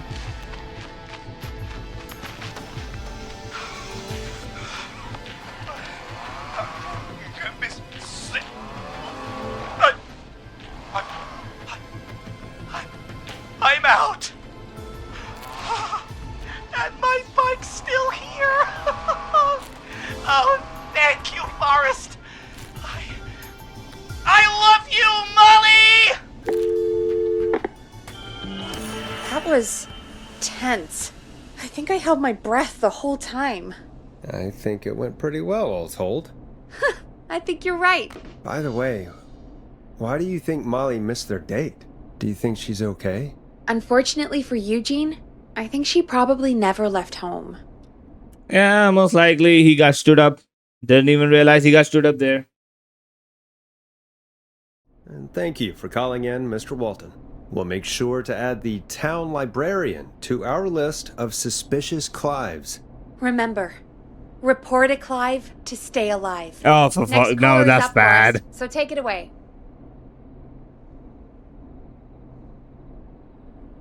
Caller, you're through to Forrest Nash on 189.16, The Scream. Hey, wonderful show tonight, Forrest. Yeah, this caller, man. Well, that's kind of you to say. Thank you. What's your name, caller? You can call me Dawn. Could you play my tune, Forrest? Your tune. Sure. Long Ride Home. That old song. Sure. We got it. I think I played it the other day. Wait, it's late night? No, that's the wrong one, I think. All right, folks. Coming up is that old classic. Forrest, I don't think you're gonna find that song. How dare you? I played it a few nights ago. I know, but, we don't have it anymore. What are you talking about? I threw it away. You threw it in the trash? No, I threw it out the window earlier today. Okay, fair enough. Fair enough. Can't say I blame you. Thank you. It's a terrible song. And Brad had it on repeat all afternoon because he knows I don't like it. So I grabbed it and threw it right out of one of the office windows. Not my finest hour, but I can only take so much. Yeah, how unfortunate. All right. So, what do we do instead then? Let's just play a different song. We've got more important things to think about anyway. Gotcha. Okay, folks. Here comes some unrequested music. Sorry about that, Dawn. Maybe try again tomorrow night. Sorry. Don is not gonna be happy, because I know who Don is. Enjoy this classic by Smooth. It's their hit song, The Word. The Smooth the Word. Alright, what's the deal, yo? Of all the songs to request, why'd it have to be that one? Gee, Peggy, what did the barn finds ever do to you? Wrote that song, for one. It gets real old when you're forced to listen to it on repeat for years. Why couldn't they just request Roddy? Oh, Forrest, scrap the song. We have another caller. Sorry to cut the music short, folks. Callers take priority tonight. Welcome to 189.16, The Scream. This is Forrest Nash. Forrest? Oh, thank God. It's me again. Murphy. What's wrong? Talk to me, Murphy. What's wrong? Oh, the killer got me, man. Why did I ever trust a guy named Master Robin? That's not important right now. Just tell me what happened. Goddamn piece of... He came to the Gallows waste disposal plant. Beat on me, man. Carried me inside and locked me in a dumpster. I got a flashlight, but... Oh, goddamn. I smell smoke. I think he started a fire. Hold on, Murphy. We'll call for help right now. You gotta hurry, man. I need someone here now or I'm gonna die. Peggy, get the fire department on the line. On it. All right. Now just... Come on, pick up. Hi. Yes, I'd like to report a fire over at the Gallows Waste Disposal Plant. It's an emergency. What do you mean it's not operational? Why is there no backup vehicle? Now we are doomed. Oh, God damn it! Forrest, that evil son of a bitch slashed the tires on the town's only fire engine. They can't do anything. But I have a few friends who live nearby. Maybe one of them can save Murphy. Where do they live? My friend Alex lives on the corner of Haddonfield and Romero Street. And Catherine lives on the west end of Myers Lane. And there's Jericho on the east end of Myers Lane. But he's... old. Really old. Okay, I'll check the map, see who would be best to do this. All right, Forrest, who should I call? Who can help Murphy? Call Catherine. All right, give me a second.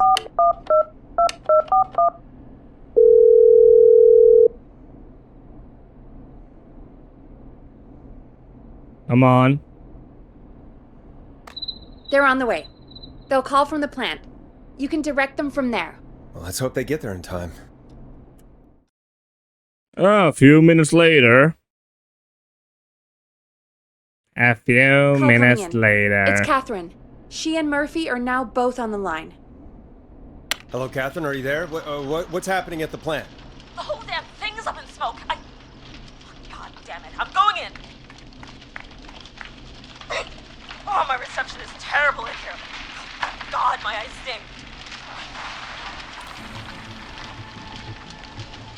Go to recycling. Recycling. Got it. Come on, Catherine.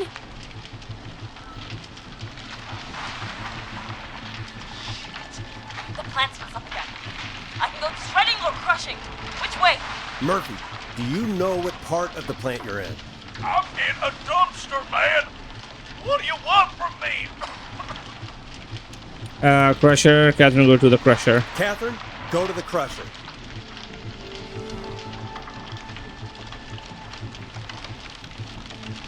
Okay, it's super loud. We're almost out of time. There are 3 dumpsters here. 1 for Gallows Creek Council, Henderson Disposal, and Quiet Ridge Municipal. Open the Henderson container.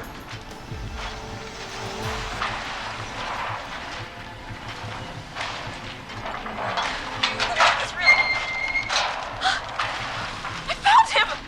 Thank God. Let's haul ass. Yeah, boy, we did it.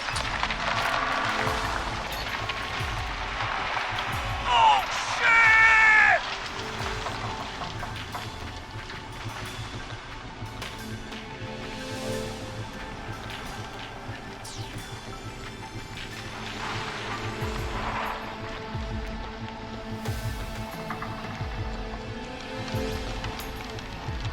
We made it! Oh, man. You saved my life. Fernando is gonna be happy. Thank you. Thank you. And I swear to you, now, I'm gonna raise Fernando to be like you. I don't. I'm a psychopath. You don't want that to happen. I'm getting my money back from Mr. Robbie. Hey, you just get home to your son, okay? Will do, Forrest. Well, folks, Gallows Creek has 2 folk heroes tonight, Murphy and Catherine. I'm sure their deeds won't soon be forgotten. Oh, Great Whistling job, Man is gonna Forrest. be pissed. No time to celebrate, though. We got a caller. You know what to do. All right, folks, another of our good citizens is on the line. Let's see what they have to say. Welcome to 189.16 The Scream, with me, your host, Forrest Nash. Forrest, Teddy Gallows Jr. here. I just want to say that my thoughts and prayers are with my Gallows Creek neighbors during this awful time. Oh, it's mayoral candidate and scion of the town founders, Mr. Gallows. Are you in danger? We need to be a town of law and order. We need cops who have the tools and funding they need to keep us safe. Okay, Teddy. I know you're an outsider to our little town here, Forrest. But you're really stepping up to bat for us all tonight. Oh, for Christ. I just want to say thank you for taking a swing for Gallows Creek. Jackass. Alright, thanks, Eddie. Right. Thanks, Teddy. Now, are you... Teddy, you lowlife! This is not the time to promote your damn campaign. I just want to make sure our town is safe and prosperous. That's why the Gallows Family Factory, founded by my father, Theodore C. Gallows, God rest his soul, which employs over 200... Teddy, unless you've got an emergency, I'm cutting you off. You know what? I do have a problem. A problem that's for ruining fuck. our town. Mm. You know what it is?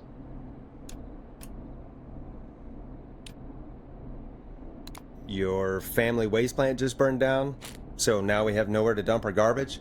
The problem is that woman, our current Oh, he's gonna ignore that? Linda Cartwright. Oh, here we go. She just isn't one of us. Linda Cartwright is un-American, unstable, and... You're not better than Is she a anyone, black Teddy. woman? Just Is because that you why he's being inherited racist half about the it? town. Your producer sounds a little unstable, too. Don't you dare speak to me that way. Cut him off, Peggy. I can guarantee this kind of thing will not happen when I take office. The moral decay of... And that's enough of Teddy Gallows Jr. for one lifetime. I always feel disgusting after hearing him talk. Just play an ad, Forrest. I need a minute. We'll be right back after these messages. Alright, there we go. The world-famous annual Gallows Creek Harvest Festival is back! We got it all out on Giblet Field. We got the Little Miss Harvest Pageant, Princess Harvest Pageant, Harvest Queen Pageant, Cotton Candy, Corn Dogs, Cornhole, Corn on the Cob, Crokinole, Country Music, Can Jam, Jams, Jellies, Jamborees, Juggling, Roller Rickies, Roller Disco Lessons, Praying. We got baby crawling, balloon popping, balloons for sale, beard contest, horseshoes, hayride, hay toss, hey you there, safe donkeys and ponies, apple bobbing, firearms, fireworks, funnel cakes, fried dough, seed spitting, sand licking, cracker cramming, and cat shop. And fake tattoo, face painting, puppets, petting zoo, amazing maze, square dancing, story swapping, spelling bee, quilting bee, and sewing circle, pie eating, lawnmower racing, hot dog eating contest, flower contest, and of course our famous gourd measure-off. The festival is brought to you by Mayor Linda Cartwright, sponsored by Gallows & Sons Factory, and dedicated to the memory of Garrett Miley, tragically taken from us last festival.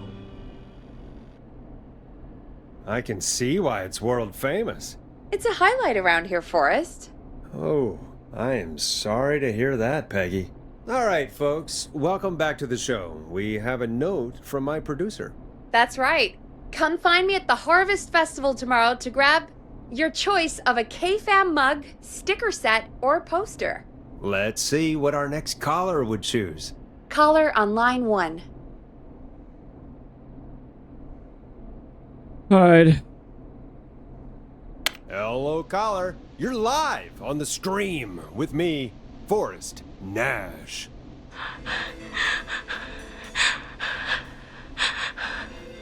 Hello, caller. Who is this? I need the police. I'm Forrest Nash. I'm standing in for 911 tonight. What's wrong? There's a guy hunting me and my friends. I think he's killed some of them already. That's him. He's just outside. I can see him from up here.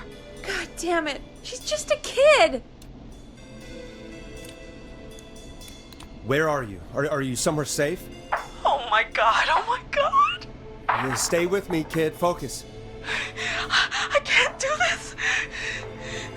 Yes, you can. Focus. Tell me, what's your name?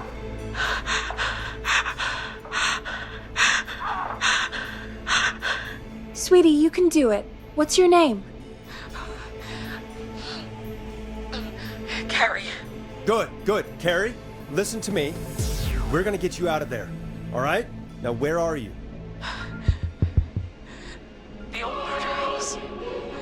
Upstairs. I'm at the end of a hall. There's a bathroom, a couple bedrooms, a closet. Oh, he's coming. Where should I go? Go to the closet. Okay, I'll...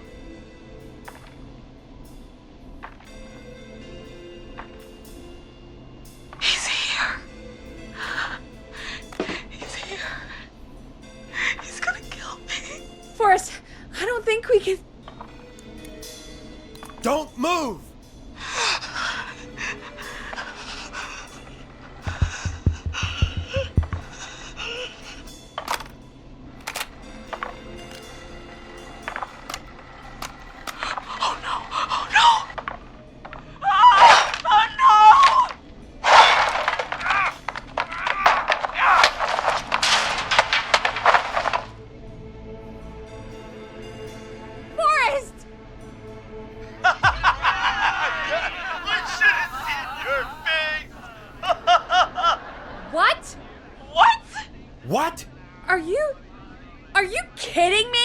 Okay, what the hell is going on here? Who's on the phone, Carrie? The cops? It's just a joke, jeez. Wait, isn't that... Jimmy, that wasn't funny, you sicko! Of course I called the cops, but some guy just answered instead. What guy? Forrest Nash. What the hell are you all doing? It's prank night, old man. We're just having fun. Oh, they're gonna die. The kid who called in earlier pretending to be the whistling man. That's it. I'm out of here.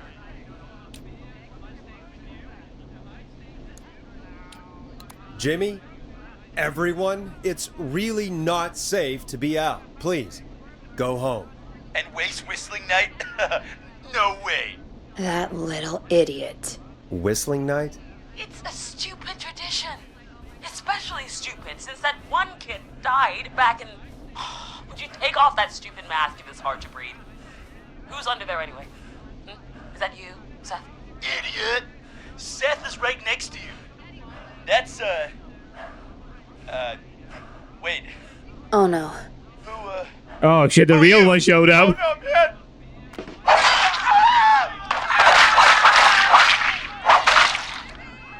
Everyone, get inside! Well, Jimmy is dead. Run! Everyone, run! You two, barricade the door. Scott, Heather, you barricade the back. As long as he's out there and we're in here, we're safe, right? You bought time, but not much. Forrest, we have to... Heather, I already called the cops. Forrest picked up. He's the best we're gonna get. Who is with you, Carrie? My friend, we drove out to the old murder house and... Oh, of course! The van! Who's got the keys? Jimmy had them. Jimmy. Oh. 189.16. Focus. Focus. Stay focused, Carrie. Focus. Yes. Sorry. I'm here. We'll figure something out. Between all of you, there's gotta be a way to beat this. Just sit tight, okay? Heather, shut up. If we do that, we're gonna get killed. If only Jeannie were here. Jeannie? Jeannie McPherson? Our intern Jeannie? Yes. She's my best friend and the smartest one out of all of us. She stayed in tonight. Forrest, listen. Ah, he's indeed smart. We'll see what we can come up with, and, What? Scott, you're not any good at... And... No, Chad. Out of all of us, you're not the one to... Everything okay? No. We're figuring out a plan, but everyone's volunteering to do things they're just bad at. I think we can figure out what to do, but I don't think we can agree on who should do what. I think you'll have to be the tiebreaker, or else these idiots are gonna get us killed. But Shut up, you... Forrest, I'll call you back. But I don't know anything about your friends. But we'll work that out. These damn kids never learn.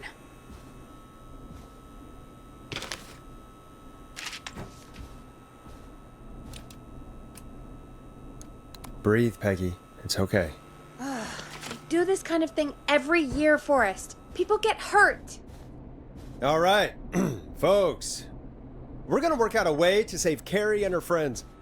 This next one goes out to all the trapped kids out there.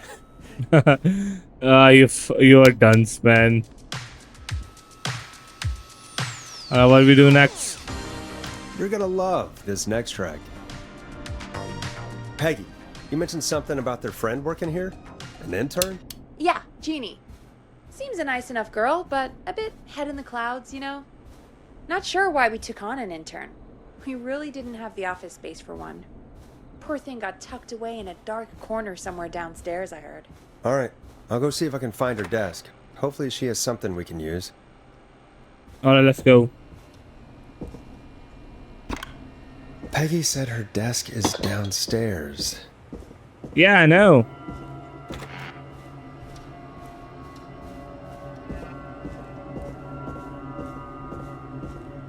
Jeez, they really tucked Jeannie away.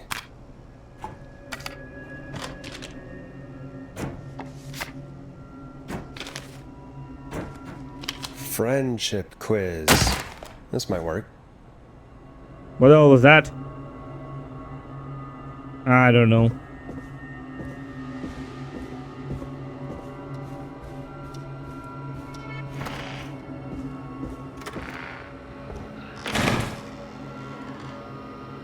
Interesting. I guess I'm just looking for some tracks. I don't know if there will be any. Oh, that's a car mechanic thing. Well, now you know where you can find it.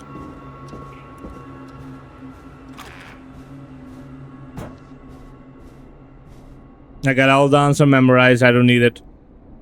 Hey, you find anything that'll help us out?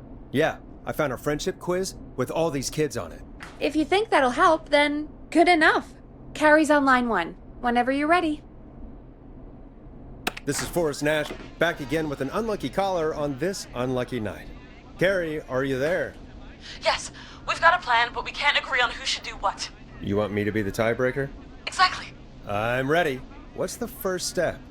Okay, first things first, we'll need a spotter. Someone who can keep an eye on the killer. We'll need someone on the roof.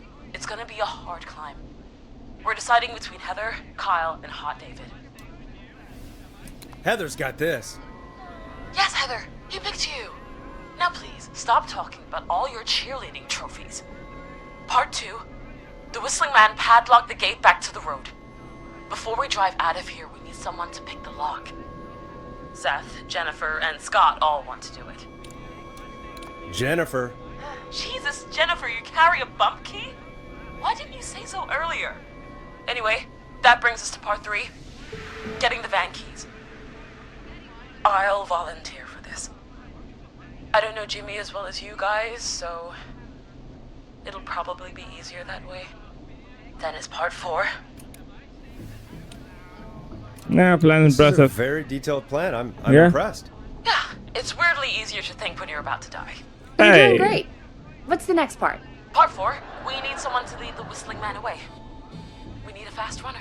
For this one, we're trying to decide between... Who was it again? Hot David, Cynthia, and Scott. Yeah, Scott is just a joke answer. Never pick it. Yeah, you do spend a lot of time running shirtless. You got this, Hot David. Sweet. Okay, let's recap. We get the eyes on the roof. A runner distracts the killer while we grab the van keys and pick the lock on the gate. Now the tricky part. The getaway. Ooh, what's the plan there? Well, we can't all outrun the Whistling Man. But he thinks we're just a bunch of stupid teens.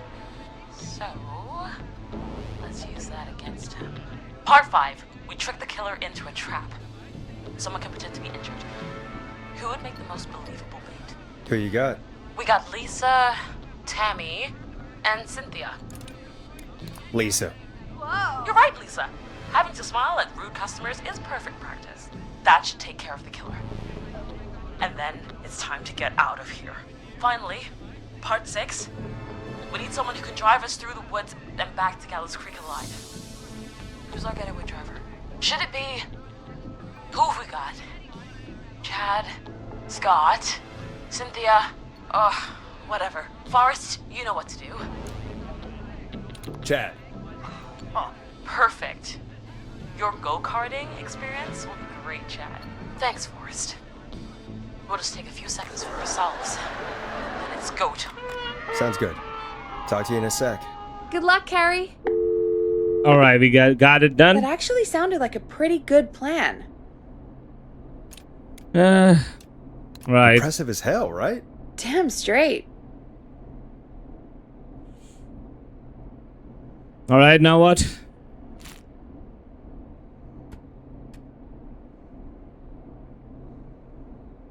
Oh, the kids are back already. Line 1 again. If you're just tuning in, we're coming to you live with a bunch of teens about to flee a madman. Listener discretion is advised. Are you ready, Carrie? We're good to go, Forrest. Good luck. And Godspeed. You got this. Here we go, everyone. Spotter, to the roof. Go, Heather. She's off and away. All right, runner. Get ready. Wait for the spotter's signal. Spotter says go.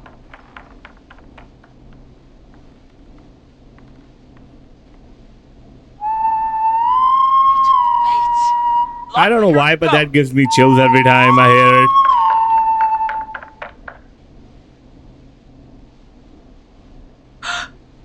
Oh, Jimmy. Oh, his face is...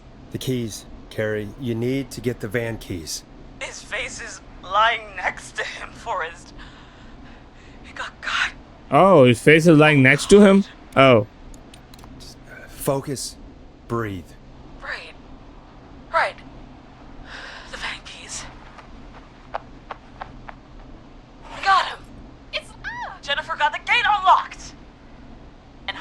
It should be back any second. Perfect. It's working. I can't believe it's actually working. You're doing great. Focus. You got this. We got this. Next step, trap the killer. All right. Wait. Get into position. Everybody else, hide.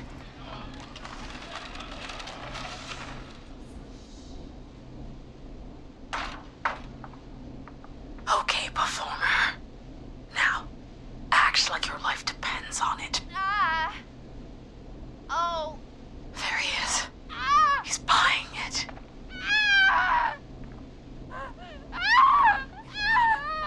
Now! Push the bookshelf over! Oh, I feel bad for the guy who's pretending to be the Whistler. Oh my god! He went through the floor! Oh shit, I think he's dead now. Spotter! You need to climb down now! We gotta go! She's coming down. And yes! Heather! Quick, everyone to the van. Driver, take the keys.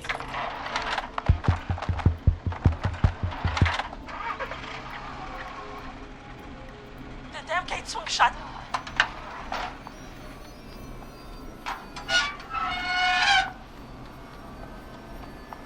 What's the what for? Huh? What? It won't stay open. I'll hold it. You drive through. Carrie! What was that? It's a whistling man. Drive! Now!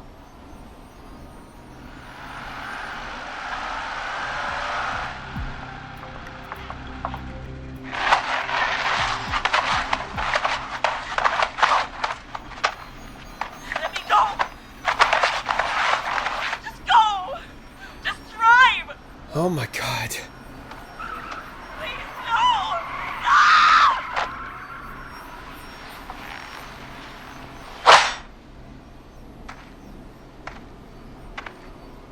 Wait a minute, she wasn't supposed to die.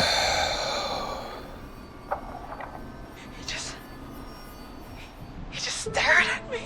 Carrie! Carrie? Just stared at me. And walked into the woods. Who was he here to kill again? I don't understand. Thank God you're okay. Can you get somewhere safe? I can make it home.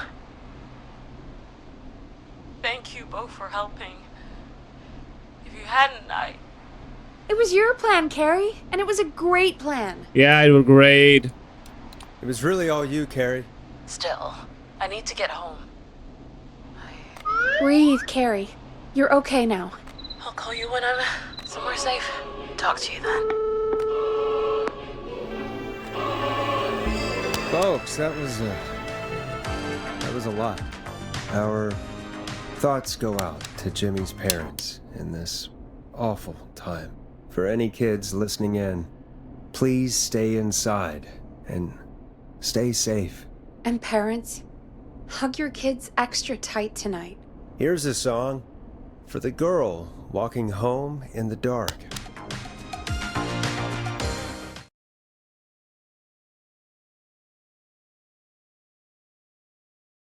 Alright, I think I'm almost We had a done. call come in. This should be done. Forrest Nash here. Listeners, we've got another caller live on 189.16, The Scream. What's on your mind, caller? Hey, Forrest. I just wanted to phone in and say that I think I speak for everyone when I say that you're providing a real service for Gallows Creek tonight. It's cool what you're doing, man. Well, I'm just doing my job, friend. Anyway, tell me about yourself. What's your name? Are you keeping safe tonight? Yeah, man, I'm good, thanks. I'm at my roller rink, trying to get everything ready for the Harvest Festival tomorrow. I had a guy from Starling Security here earlier installing the Starling 4000 system, so I'm a little behind. As for my name, my friends call me Roller Ricky, and I now consider you a friend, my man. Yeah, thanks, friend. We're friends now, huh? Well, that's kind of you to say. Thanks. Yeah, man. Sounds like roller skating is more than just a job to you. So is this vocational? I wasn't always Roller Ricky. Once upon a time, believe it or not, I used to go by just Ricky. Yeah. Back then, things were pretty rough. I used to roll with a bad crowd. Not all bad, but there was this one guy. Anyway, some bad stuff went down. I harbored a lot of guilt for a long time and turned to the bottle. I didn't really talk about it or even know how to talk. It's just how it was. That bottle took the best years of my life. Or so I thought. It's never too late, Roller Ricky.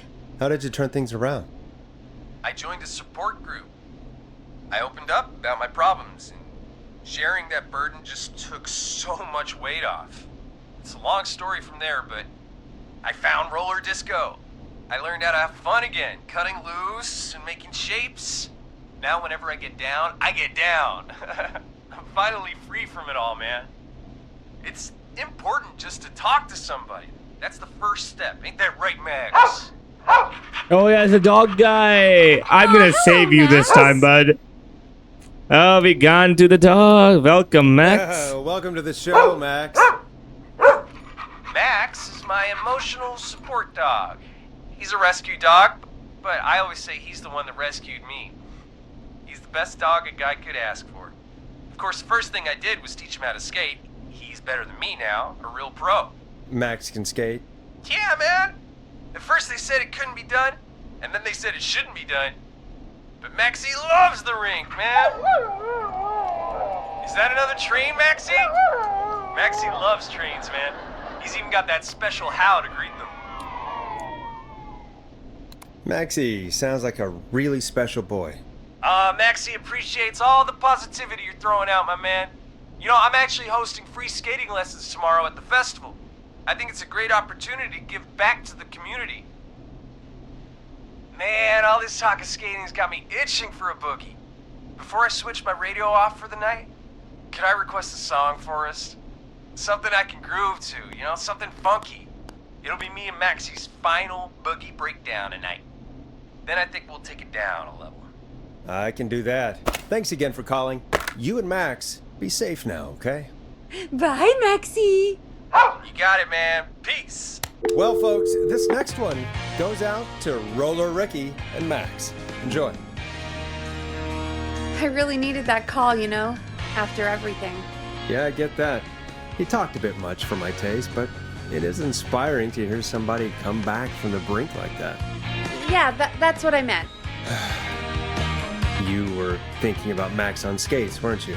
Well, would you look at that? Another caller on the line. What are the odds? Better take it. Welcome back to 189.16, The Scream. This is Forrest Nash. How are you tonight, caller? I'm doing okay. I made it home safe. Yeah, great for you. Hey, I just wanted to thank you for doing what you could earlier. You know, even though we lost Jimmy, and I don't know. Hey, it's okay. You were so brave earlier. You're safe now. I wanted to ask you why. Why he didn't. Why am I. Why what, Carrie? Why did he spare me? After what he did. Why let me go?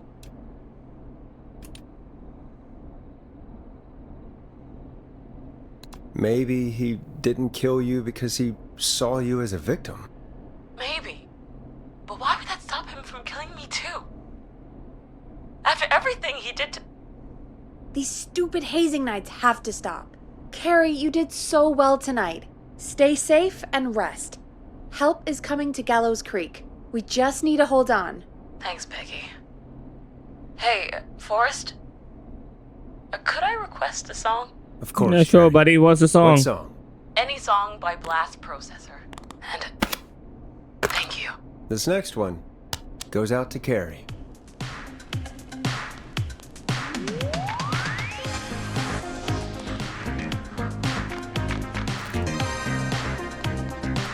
You know, what Carrie just said has really got me thinking. About what? The whistling man left her alone. Why? There must be a reason. When it comes to masked whistling killers, I don't think a reason is a key part of their process. Well, it's something to consider.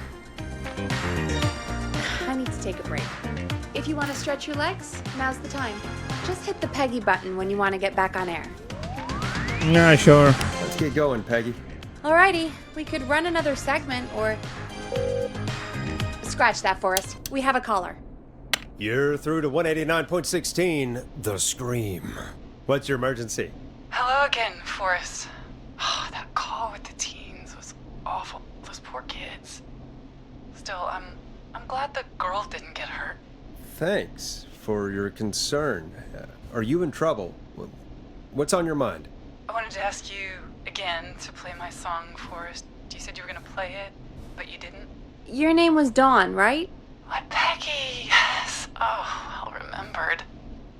My name is Dawn, and I wanted to ask you again to play my tune, Forrest. Long Ride Home? You know, the one that Peggy said she threw outside the window? You must really love that song. If you're calling up to ask for it when you know we don't have it. Well, I do love it. And I don't want to argue, but you do have it. It's just outside the window. There's a serial killer on the loose. I can't just go outside hunting for a record. I'm really sorry, Dawn, but we just can't get it right now. But wasn't the Whistling Man just at the old murder house? That's miles from the station. It won't take you a second to grab it. Nope. Nope. I'm sorry, Dawn. I'm just not going out there. Oh, but I think you will. Forrest? Peggy, I'm calling with more than a request. I know something. I think I know who's gonna be next. What? Are you serious? Play my song, Forrest, and you'll find out. Oh, what an asshole. Well, folks, here's some music for you while I think things over. Is she serious, Peggy? She's serious about hearing that song, that's for sure.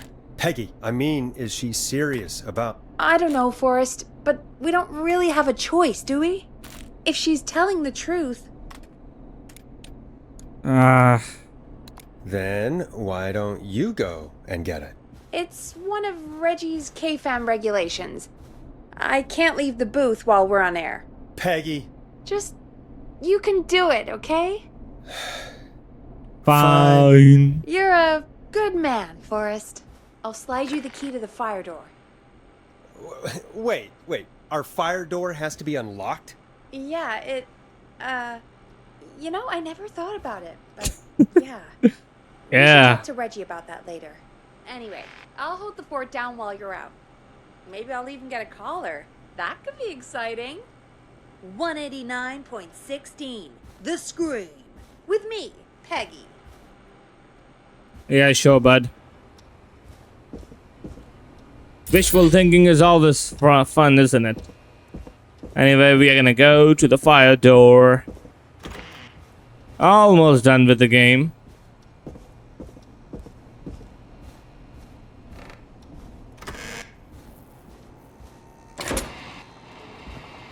You know, I hope she'll be happy when I'm brutally murdered by the Whistling Man. Out here, in the open, alone.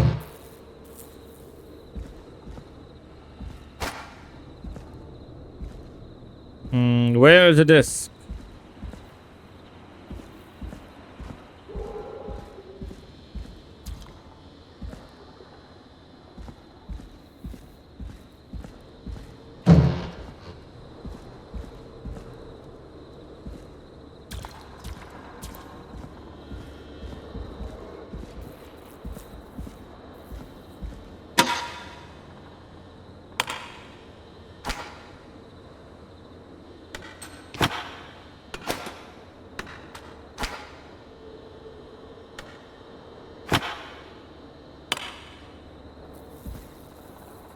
Here it is. Long Ride Home.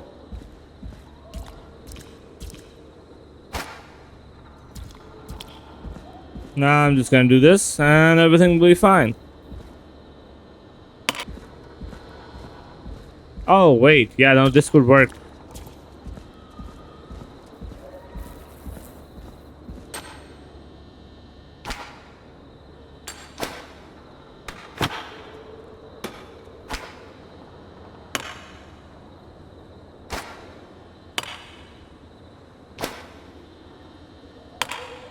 Bingo!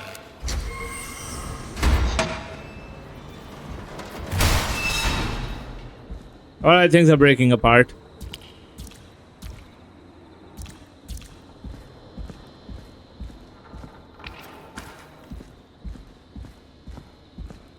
I could probably survive that fall.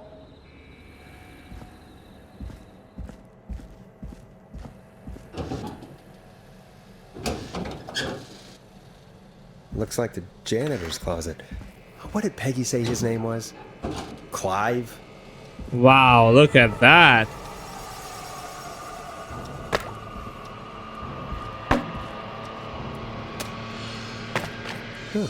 There's a key.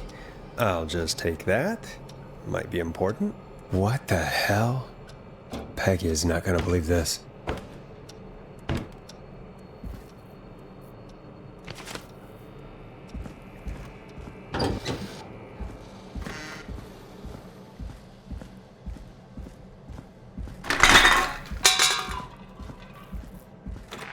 I wonder how the show's going.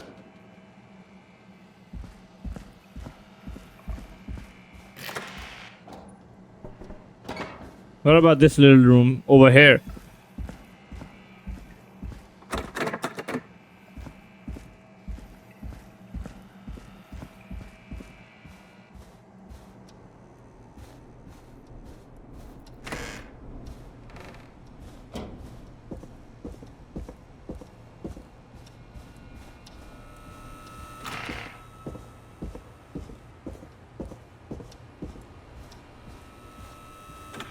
Isn't that such a good song, folks? And now for... Jesus, Forrest, you've been gone for ages. I thought something had happened. Something did happen. Clive the janitor might be Clive the murderer. What? I'll start from the beginning. The fire door locked behind me, so Okay, he's gonna explain her.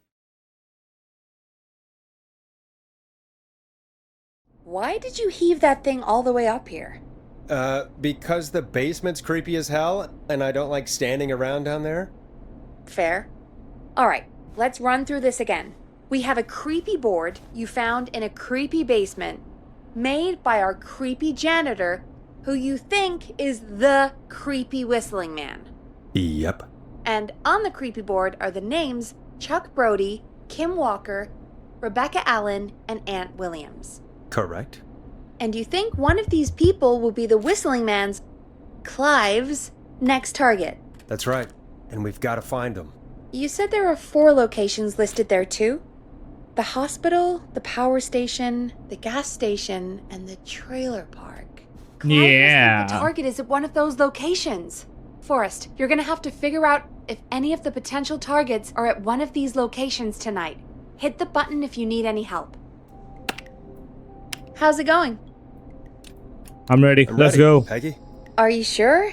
We've only got one shot at this. I'm sure. Let's do this. Okay, name first.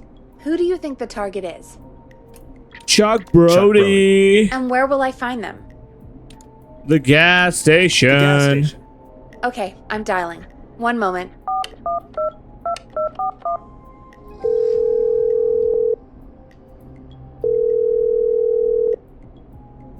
Hello?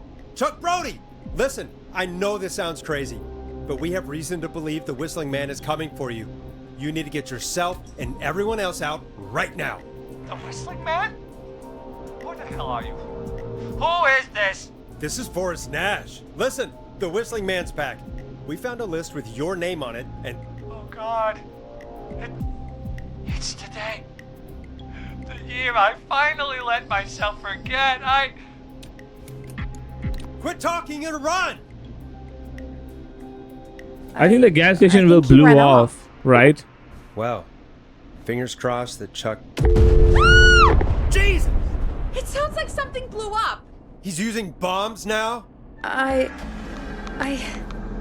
Is Chuck? I don't know.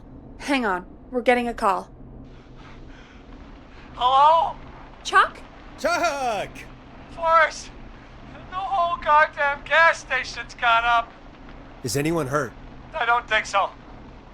I got everyone to follow me out. The town's only ambulance was blown to hell, though. Yeah, damn it, that fireball threw me. I've got to get to the hospital. I'm not feeling great. Forrest, man, I can't thank you enough, but damn, I gotta go. Wait, damn it, we lost him. What was that about today? Oh, Forrest, the call board is lighting up. Get us into some music while I deal with this. Here's some music while we regroup here on KFAM 189.16, The Stream.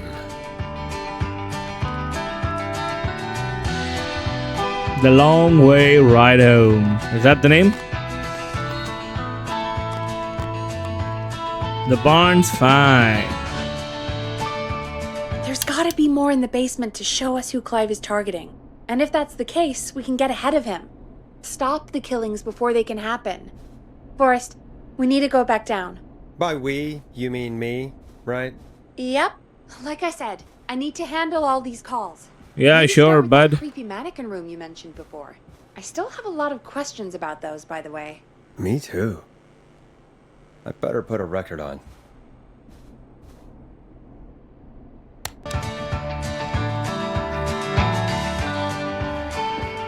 Peggy did say she hated the song though.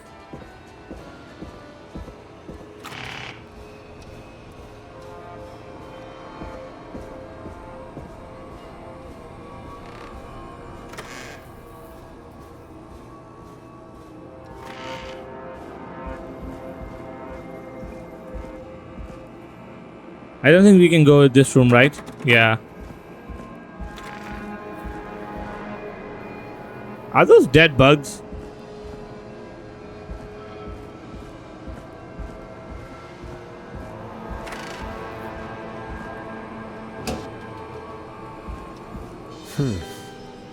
The key? Was this always here? I must have missed it when I brought everything upstairs.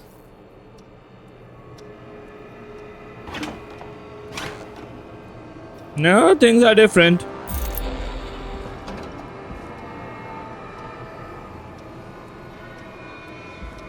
Something fishy is going on here.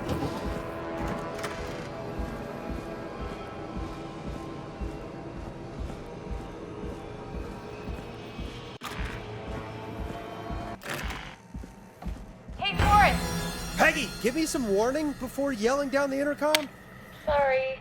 What have you found, Forrest? Buzz the intercom when you find something and want to discuss it. I think I need to keep looking. Peggy, I've found a tape and a map down here. A map of what? Looks like it might be to somewhere in this storage area. Weird. Well, maybe the tape will give us more information. Give it a play. All right, then. Buzz the intercom when you find something and want to discuss it.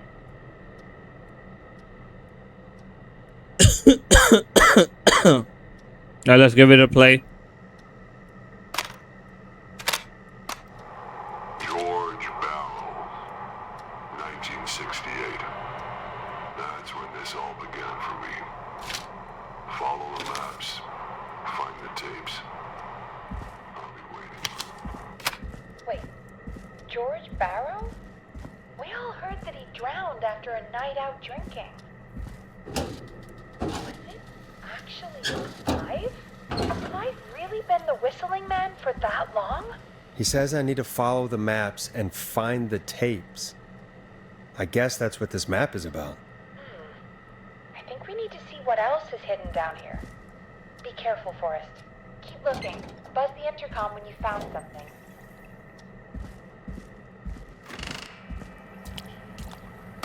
Time of autopsy is 7 a.m.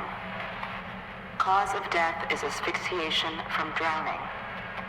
The degree of rigor mortis indicates that the subject has been deceased for 5 hours. That puts the time of death.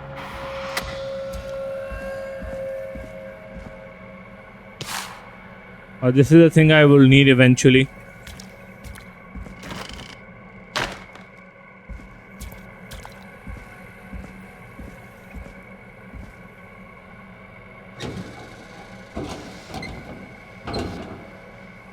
All of these things are empty. I think I got stuck last time here because I couldn't find all the tapes. Small lacerations to arms, legs, and face, typically obtained by running through foliage. Severe blistering to the feet, as though the deceased had been running without stopping.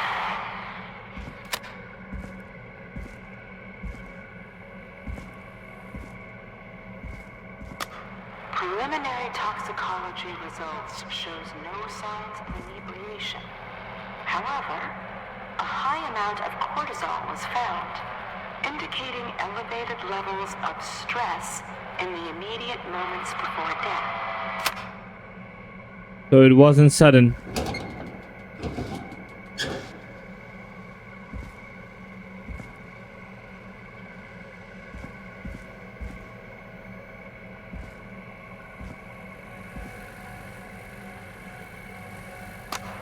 Additionally, there appears to be a post-mortem injury to the arm.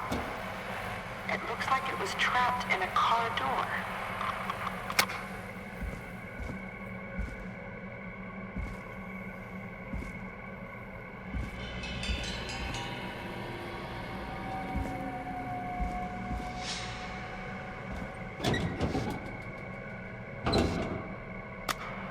It is the coroner's opinion that the subject likely feared for his life and This has to be important. resulting in a fall from a height into a body of water where he hit his head, was knocked out, and drowned. Following that, he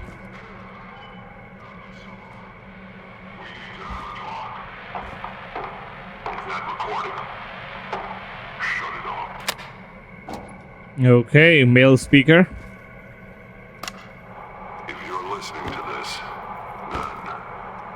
Ooh, a new vinyl for my collection. What the? Likes to stay informed. I've got subscriptions to newspapers all over the country. A few weeks ago, I noticed headlines cropping up in those papers, one after the other. Each headline about a murder. Each murder, the death of someone I knew almost 20 years ago. And each one drawing closer to Gallows Creek, drawing closer to the anniversary. None of us are innocent, but I don't think we deserve killing. All I hope now is that I can save some folk from the worst, and I can. I don't know. Do something to make up for what I did back then, I guess. I didn't kill anyone, mind you, but that's past mattering. Now, there's more I could say, than I should say, but my employer made it clear that my family would pay a high price if I ever spoke out. So, hopefully I've said enough for you, listener, whoever the hell you are, to start putting the truth together. Humpty Dumpty.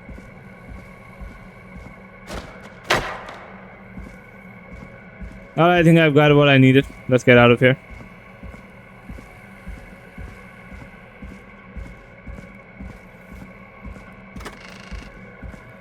What have you found, Forrest? It's an autopsy tape. Doesn't say for who, but I think it must be for George. Poor George. He was so young. Something's bugging me, Peggy. What do you mean? I swear I recognize the voice of the woman talking on the tape. I just can't place it. Seriously? Do you think you've met her before? I don't know. I mean, I just got here recently. I don't know. Found another tape that talks more about how George died. What did it say? It sounds like he was running for his life. Sprinting through trees and bushes, getting cut up all over. What would drive someone to do that? I'm not sure yet. There's also a tape about a toxicology report. There were no signs of drinking or that he was on anything. What? But everyone said he went swimming drunk and drowned. It was in the newspaper and everything. I found a written autopsy report. What does it say? According to that, it's just like you said at the start. George drowned after getting drunk. Said he liked to fight, too. But that contradicts the tape. I know. And I think I know why. There's a note with the report that says, "I'm sorry I made you do this, Virginia." If it was on the autopsy report, then Virginia must be our coroner. Wait, the caller from earlier, when we had to call the takeout restaurants, wasn't her name Virginia? Oh damn, we are connecting the dots, aren't we? Finished down here. It looks like she might know something about what's going on. I found a tape that introduces a new detail to the story. Post-mortem injury. Apparently, his arm got caught in a car door. A car door? Yeah, after he died. How do you suppose they can tell? How can they tell? I'm a radio producer, not a coroner. In another tape, the coroner comes to the same conclusion as I did. George was running from something. Maybe an animal? Maybe, but then there's this next bit, where the coroner thinks he was moved post-death. Moved the body? How weird. At the end of the tape, someone burst in and demanded Virginia stop recording. I think it was Clive. This is starting to make sense now. This is a conspiracy to cover up what happened to George. I think I found Clive's last recording. I think Clive might be gone. I think the intro sequence that Clive was the one dying. I found a confession. Not for any killings, but for playing a part in covering up George's death. He left this behind in case he died. He hoped someone would find it. Do you think the Whistling Man already got him? Possibly. We've had a lot of callers tonight, but maybe not every victim made it to the phone, you know? We don't know how many there really are. Christ, Forrest, that's dark. I know, but Clive said he had read about other murders in other towns, and that the murders were all folks who knew about the incident. And the killings were getting closer to Gallows Creek. He said he wanted to do something good for once. The board in his office. He wasn't tracking people down to kill them. He was tracking them down to save them. Why didn't he just come out with all of this? He said his employer threatened his family if he spoke out about any of it. His employer? The one who orchestrated the cover-up? Oh, Clive. I'm sorry for thinking you'd killed all those people. Do you think you found everything? I think so. Forrest, what's going on here? Someone wanted that boy's death to seem like an accident. And they hired Clive to make it look that way.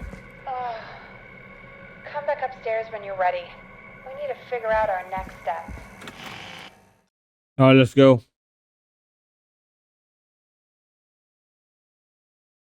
Thank God you're back, Forrest. I've been running out of stuff to pad our airtime with. Peggy, you work in radio. Forrest, I'm stressed. I mean, really. How are we supposed to keep a show going with all this happening?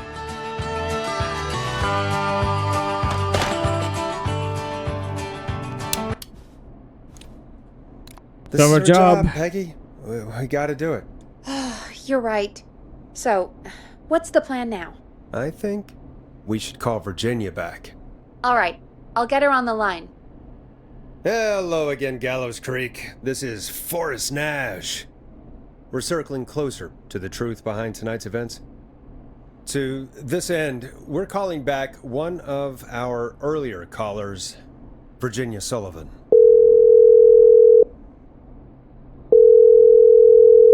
Fredman Plunker here? Who's this? Is it you? Goose.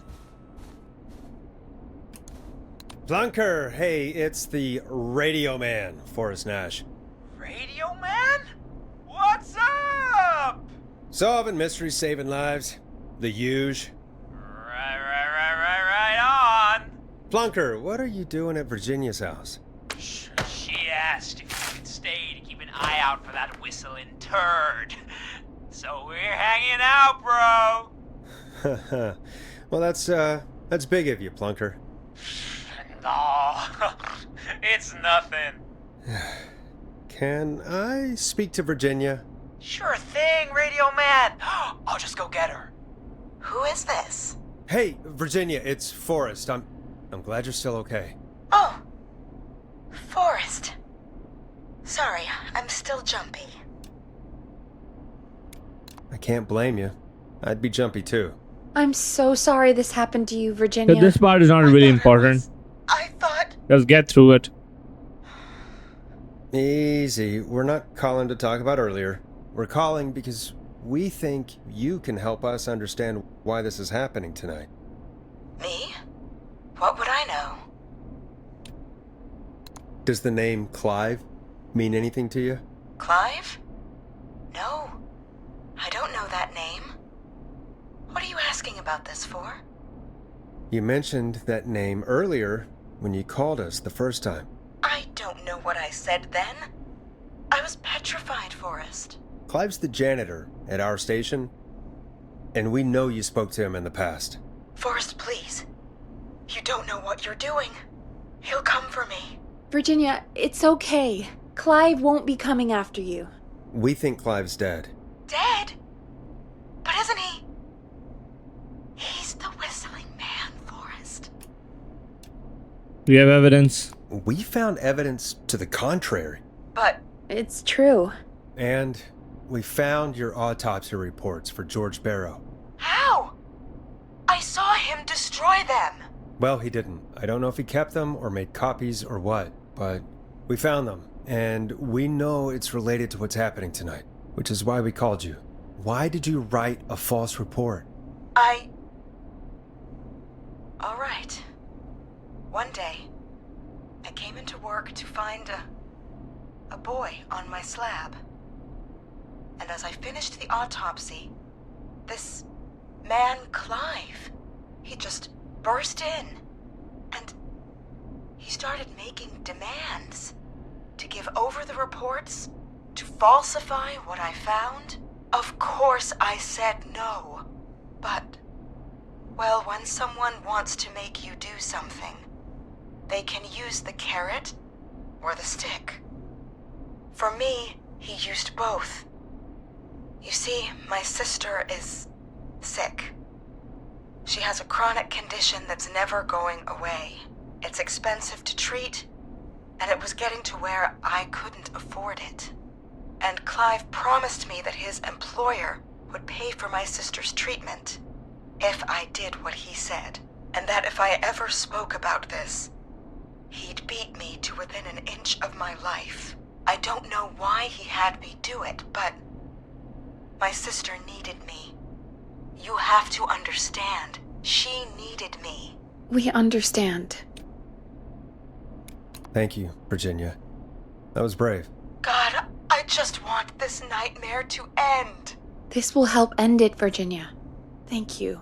Stay safe, Virginia. Okay. So, Virginia's tied up in all of this. Clive threatened her to keep quiet about George's death. But for who? Why cover up these details? We could try Sandra. What would Sandra know? I don't know, but we have to start somewhere. Anyway, just be careful when you're talking to her. Don't push too hard. We don't want her to hang up. I'll be careful. No, this is important. Alright, calling her now. Hopefully she's at her jazz studio.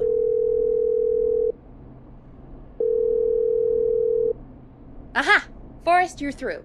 Hello, this is Sandra at Jazz Pizzazz Jazz Studio. Who's this? Hello again, Sandra! It's Forrest Nash of 189.16, The Scream. And you're live on air. Oh, I always thought folks called into a radio show, not the other way around. How jazzy. What can I do for you? Well, we're trying to understand what's behind the attacks tonight. We had a few questions.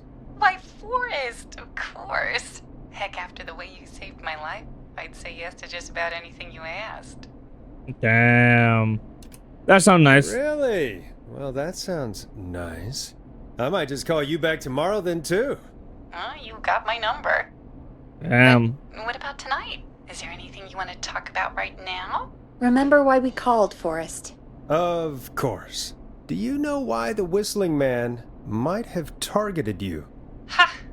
As far as I could tell, he was just a knife-wielding psycho with superhuman cardio.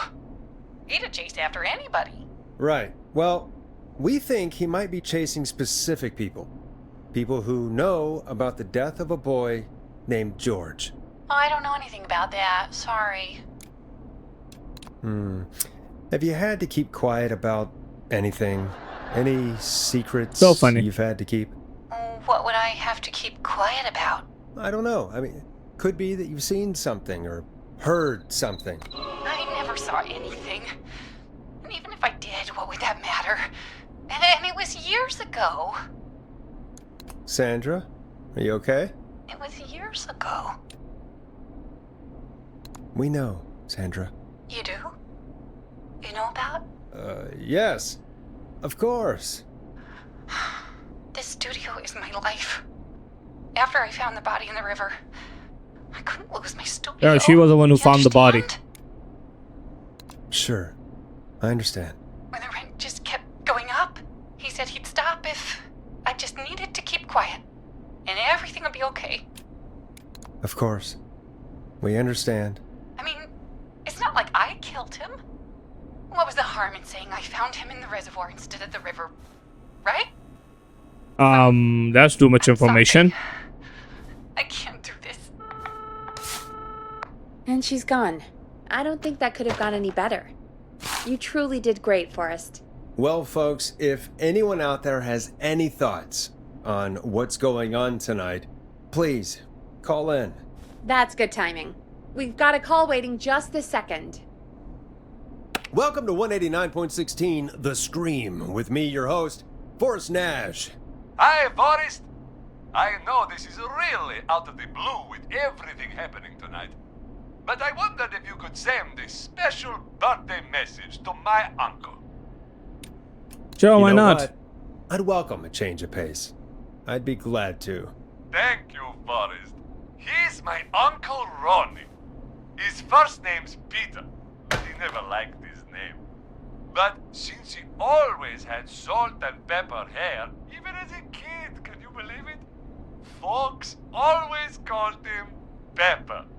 Thanks for the history lesson. Is there anything besides happy birthday you would like to say to Mr. Pepper? Oh my god damn it!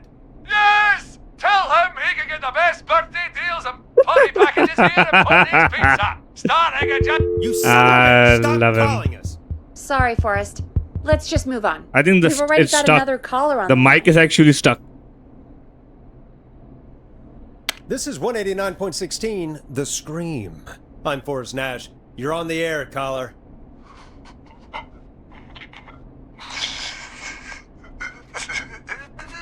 Caller. I hate this guy, man. Ponty. Ponty's Pizza always delivers. Come rain or sleet or whistling man, we'll be there.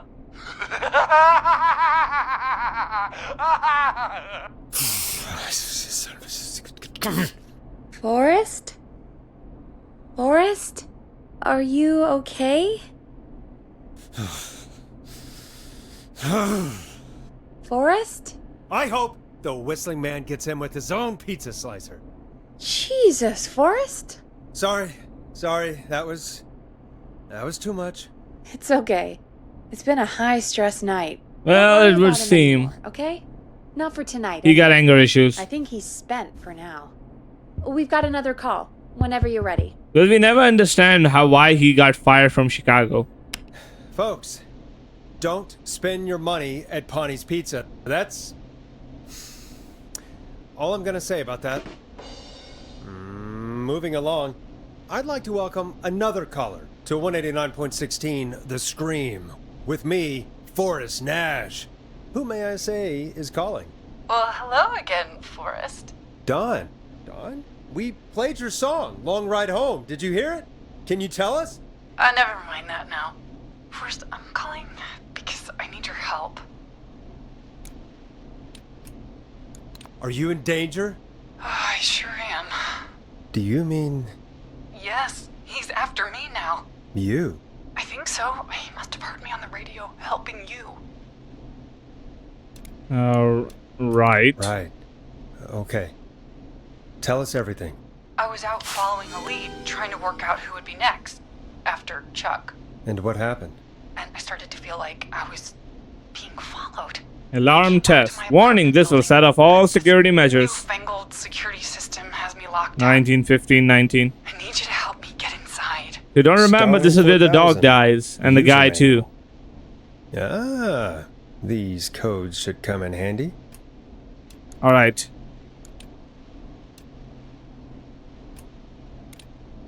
Can a neighbor let you in? I only moved in last week. I don't know anybody yet. There's not even a buzzer here, only the keypad for the entry code. I need that code to get inside. Which apartment block do you live in? Maybe one of our listeners lives there too.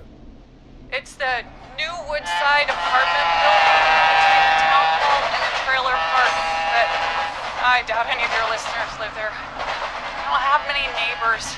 Sounds like a prime piece of real estate. The sound really carries at night. Shit.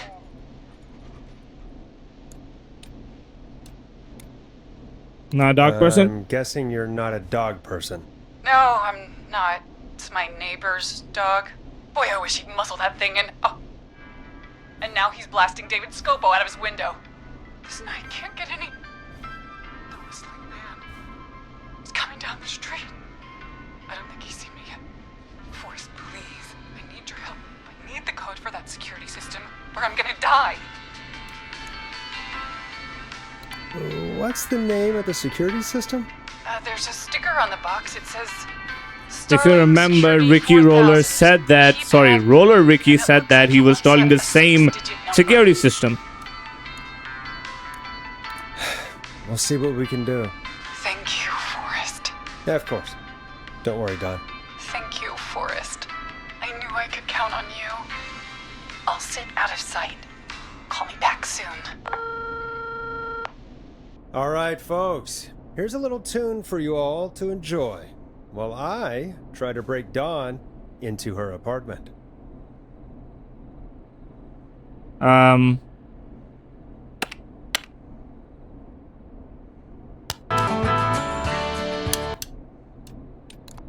You were pretty quiet there, Peggy. Forrest, was it just me, or was there something... Yeah, it wasn't just you. Something was weird about that. Yeah. Well, tell you what. We have a Starling 4000, or whatever, here at KFAM. Clive bought one for the station. Maybe we can find something to help. Well, I'm not sure who. But to help someone. Yeah, I'm done. Let's get into it. Okay, so she's locked out of the Woodside Apartments, and somewhere, Clive probably has the papers for the Starling 4000. I have it.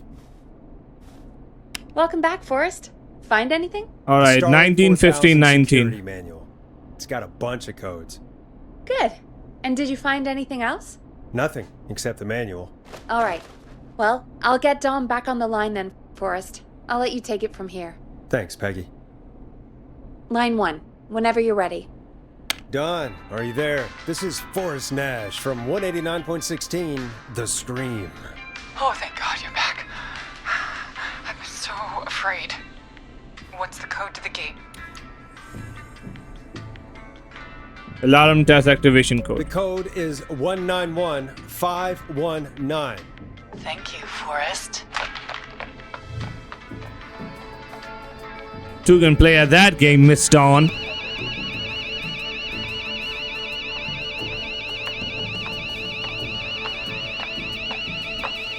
Son of a bitch. Ah!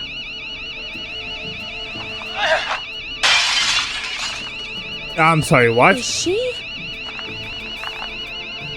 Don't worry. Roller Ricky will get out.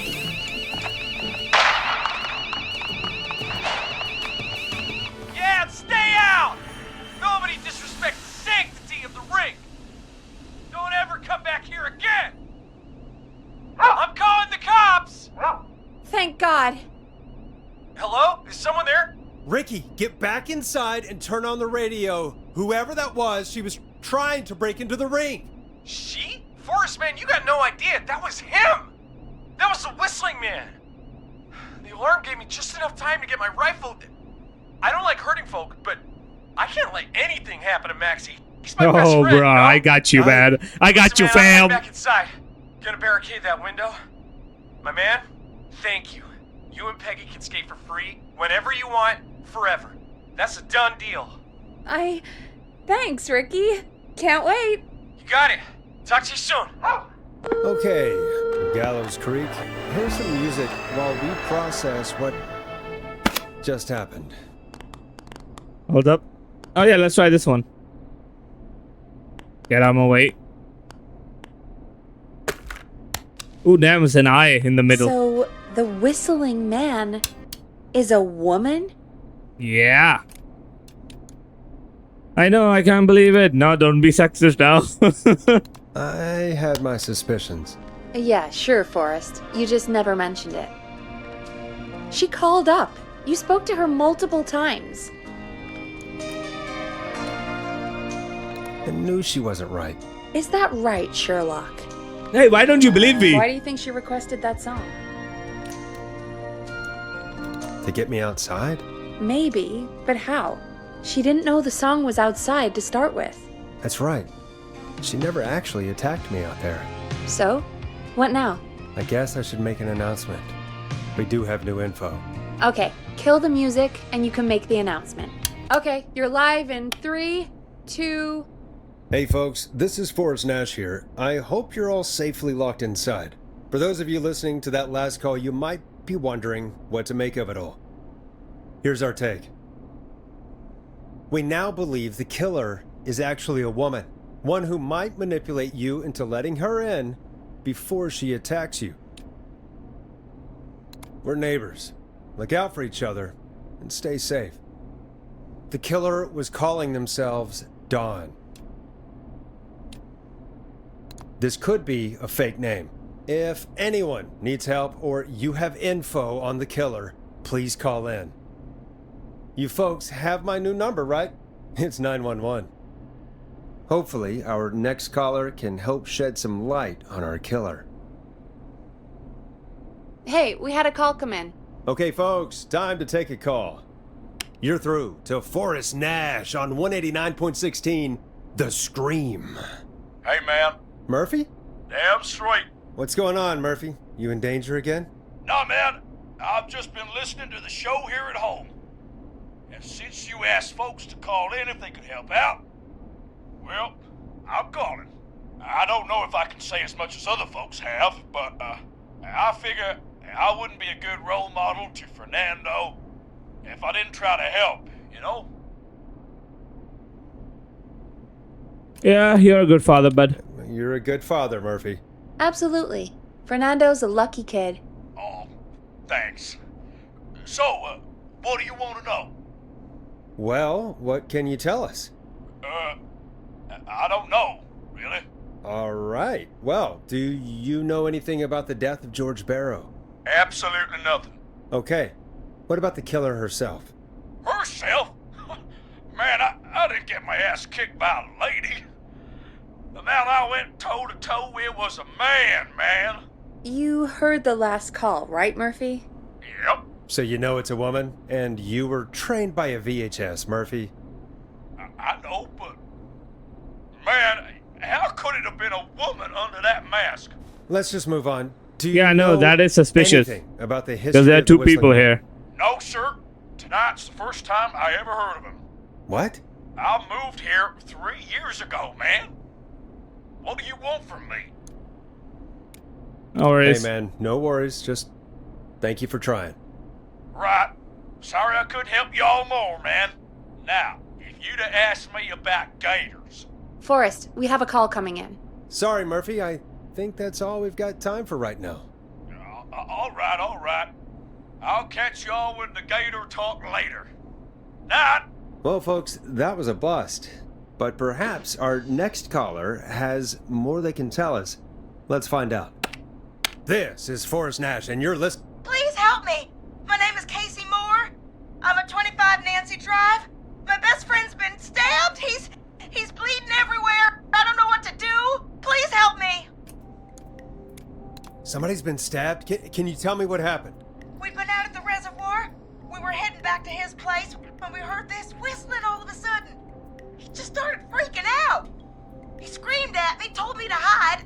I'd never seen him like that, and I just panicked and ran and hid in a bush. Oh no. Forrest. Then what happened? He went up the road and talked to someone. I couldn't really hear or see anything. It sounded like he might have known the person, and they just stabbed him. Casey, was his attacker the whistling man? The who? They had a mask and wore all black? That's all I know. Please, we need help here. I'll get you help, but I need to know. Where did the masked person go? They left. They left him to bleed out. I waited until they were gone, then dragged him into the garage and called 911. Wait, why didn't she make sure he was dead? I don't know. I think I heard them say something like, "It's not so funny now, is it?" Before they left, but please, he needs to get to the hospital. I can't drive, so we need an ambulance. Forrest, the ambulance was destroyed in the explosion at the gas station. Oh wait, it was an You ambulance? should get all the info you can. Okay, what's your friend's name? What's your friend's name, Casey? It's Jason Parker. Can you tell us where Jason was stabbed? They stabbed him in the stomach, and then stabbed him again in his leg when he was on the ground, and it's... Oh, the knife is still there in his leg. We'll be right back. Peggy, patch us through to the hospital. On it. Phoning St. Gabriel's now. Switch to line 2. Hello, St. Gabriel's Hospital. How can I help you? Hi, this is Forrest Nash from 189.16. We have a stab victim at 25 Nancy Drive named Jason Parker. He's been stabbed in the stomach and the leg. He's bleeding heavily. Wait, Oh, both God, ways? I'm sorry. With the ambulances, well, you know. I know, but please, we need something or he's going to die. Forrest, Listen, you're going to have to get him here. We need to see him, and we can't get there ourselves right now. We don't have any way to drive him right now. And even if we did, he's bleeding out fast. All right, listen. We need to buy him time to get here. That means stopping the blood first, and then finding someone to stabilize him. To stabilize him, you really need someone with first aid training. Do either of you have any? No. Me neither. Damn it. I'm really sorry about this, but I have other patients who can't wait. All I can do is talk you through the procedure as quick as I can, and then leave the rest to you. You think you can handle that? We don't really have much choice. Hit me. Okay, from the top. If he's bleeding out, then you need to get him comfortable and try to stem the bleeding. Lay him down. Apply continuous pressure directly to the affected areas.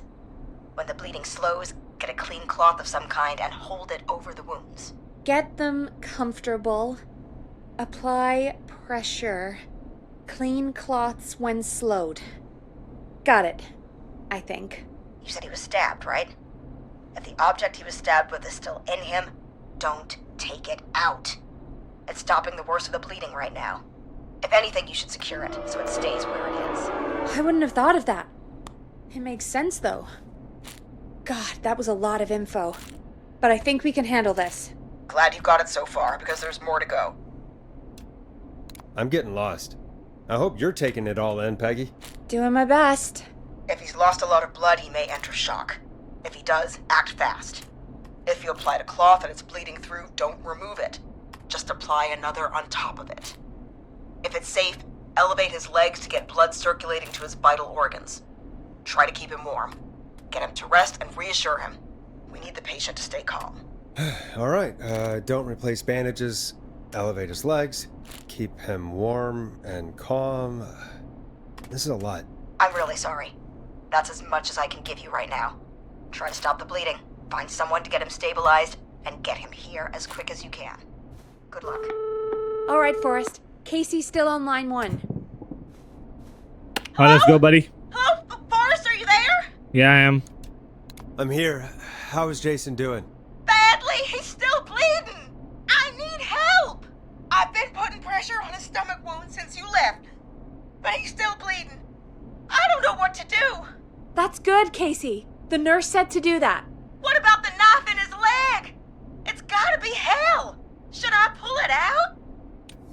No, don't touch the knife. The bleeding will get worse if you pull it out. Are you sure? I'm sorry. I'm gonna stop making suggestions. No, don't worry, Casey. We're a team here. We're all going to get Jason through this. Casey, is his leg wound bleeding right now? I hate looking at that knife. Yeah. It's bleeding. His stomach is worse, though. I think we need to secure the knife so it doesn't move around. Do you have anything you can tie around it? Yeah. There's some laundry piled up on top of the dryer, some cloths on the hood of the car, and what else? I guess I've got my jacket. Take the cleaning rags and hold them over the wound. I really hope these are clean. Here we go. I'm sorry, Jason. It's secure. I'm putting pressure on his stomach again. I'm starting to think we might make it. Forrest, can I have a word? Casey, I'm gonna have a quick word with Peggy. Keep putting that pressure on and let us know when the bleeding is under control. You're doing great. But what if something happens? We'll still be here. Just shout if you need anything, and we'll be there. I promise. Okay. I'll wait. Jason, please be okay. What's up, Peggy? We can't stay on the line with her all night. Dawn is still out there. If other people need us. You're right. She's probably on her way to her next target right now. Exactly. And you heard the nurse. We need someone there with training who can stabilize him. He's got to get to the hospital somehow. Any suggestions? Any suggestions, Peggy? I might. A little before you started working here, KFAM did a mandatory first aid training course. Me and Karen missed it because we were away on a producer getaway. You skipped it, didn't you? Never mind. So, how does KFAM's first aid course help us? Casey said they're at 25 Nancy Drive, right? Yeah? Why? They put up a bunch of cheap houses around there about 10 years ago. So a bunch of people here at the station live around there. Do you think any of them could help Casey and Jason? Probably, but I don't know who lives there. And since I missed the training day, I don't know who knows first aid. Could you call them and ask? I don't know everybody's numbers. I've only ever called Karen. Everybody's personnel info is probably in Reggie's office. Got it. I'll look through their files in Reggie's office. It's a life or death situation. I'm sure they won't mind. Right. But there are a couple of problems with that. Go on. It's sensitive information, so Reggie probably locked it in please the just safe. keep going. Great. Do you have any idea what the combo for the safe could be? Not a clue. Reggie's a serial note taker, though. Maybe something in his office will give it away. Right. There is something else. I'm not gonna like this, am I? Have you ever heard, the future is floppy? Peggy, what the hell are you talking about? I'm talking about floppy disks. Floppy disks are like these futuristic things that have information on them. You put them in a computer and they do something. Peggy? Yeah, I know this game is taking place in a lot back from the past. That the future is floppy. Yeah, this game is taking place in the 90s or 80s, I don't know. Them with these floppy disks. I imagine it's the same for our personnel files. That's good to know. Since we haven't heard anything from Casey, I'm guessing Jason's okay for now. I'll check out Reggie's office and see what I can find. You'll need a key for that. I'll just slide it under my door now. Do you have all the Peggy. keys? I'll just have to look around. Yeah, like she has all the keys she will ever need in there. What the I'll patch my mic down to the office, so you'll hear me over the intercom. Okay, let me go, please. Thank you very much.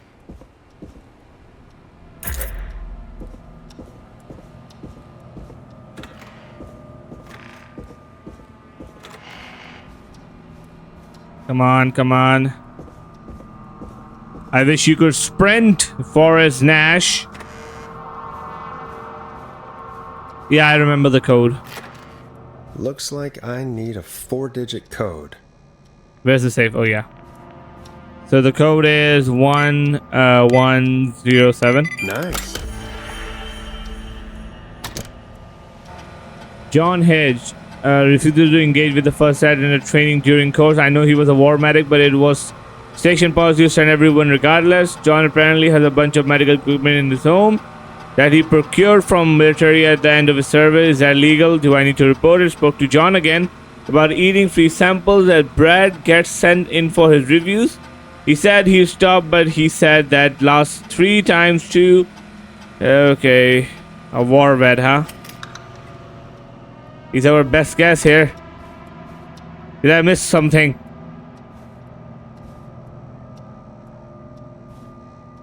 Ah, okay, hold on.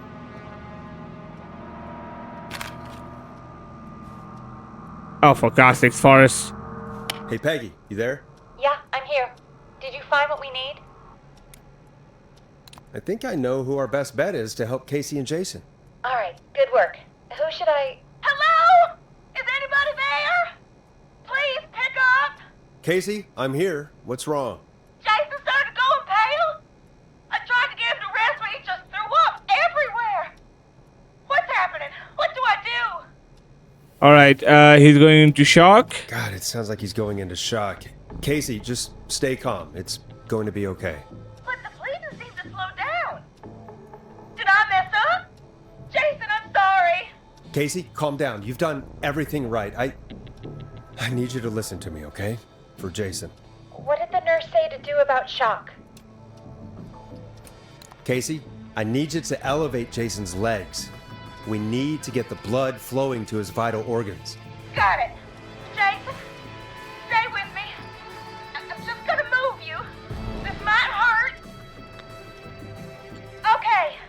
I propped his legs up on some boxes. I'm looking at my notes. We need to get Jason as warm and comfortable as possible. Do you have anything you could use nearby, Casey? Yeah. I still have some laundry next to me. I'll wrap him in some blankets. Just give me a second. Sorry. Jason's bleeding through his bandages. Should I get him new ones? Or... Oh, God. Don't remove the bandage. Apply another one on top of it. Do you still have something you can use? I've used the rest of the laundry to keep him warm, so... I'll use my jacket. I can always get a new one.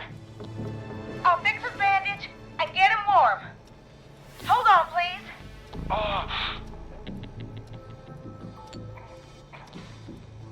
Sorry. I'm done. You're gonna be okay, Jason. Just relax now, okay? Forrest, I'm scared. He's not doing well. Is he gonna... Casey, I need you to be strong for Jason. Sit with him and reassure him that everything's gonna be okay. Okay? Okay. But please, I can't give him what he needs. Please send help. I can't lose him. All right, Forrest, we need to hurry. Jason doesn't sound like he's doing too well. You said you knew who to call earlier? John Hedges, the war medic. We need to call John Hedges. He lives on Nancy Drive. He didn't really participate in the first aid training, but he's a former war medic. He's probably the most trained person we have. Really? I never really spoke to him before. A war medic, huh? Yeah, I know, right? And according to Reggie's notes, John keeps all of his old equipment at his house. He's something of a hoarder. All right. What's his number? 5420735. Calling now. Let's hope he picks... Who the hell is this calling me at... What time is it? John, it's Forrest Nash here at KFAM. We have an emergency and we need your help. Forrest, if this is a work emergency, then it can wait until the goddamn morning. Just leave me a note like everybody else. A man has been stabbed by the Whistling Man, or... Never mind. He's lost a lot of blood, and he's passed out. We need you to help him. The Whistling Man? What kind of joke is this? John, we're not kidding. A man is gonna die if we don't help him right now. Seriously, I haven't been called on for over 10 years. Where's the patient? What's his condition? He's at 25 Nancy Drive. I think we got his friend to stem the bleeding, but he's gone into shock. He's passed out right now. You say he was stabbed? Do you know the extent of his injuries? From what we were told, he has 2 major stab wounds. One to the stomach and one to the leg. The knife is still in his leg, and the stomach wound is open. Understood. Let me grab a few supplies and I'll head right over. Damned if he dies on my watch. Thank you, John.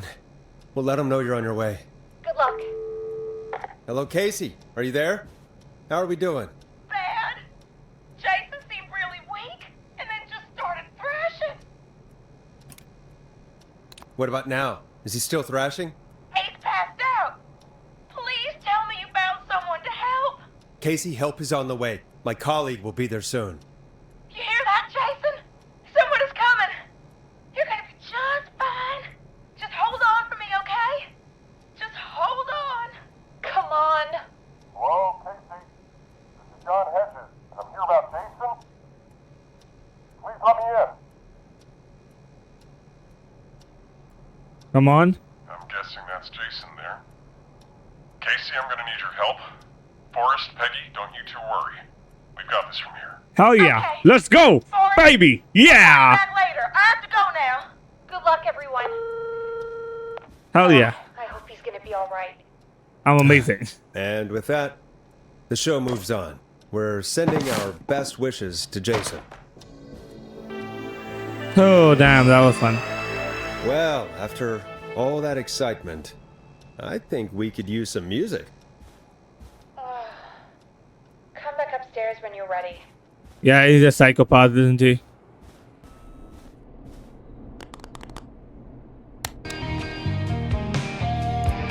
Coming up for your listening pleasure, it's Caged Tiger with their single, One Last Goodbye. All right, anyway, where were we? Late.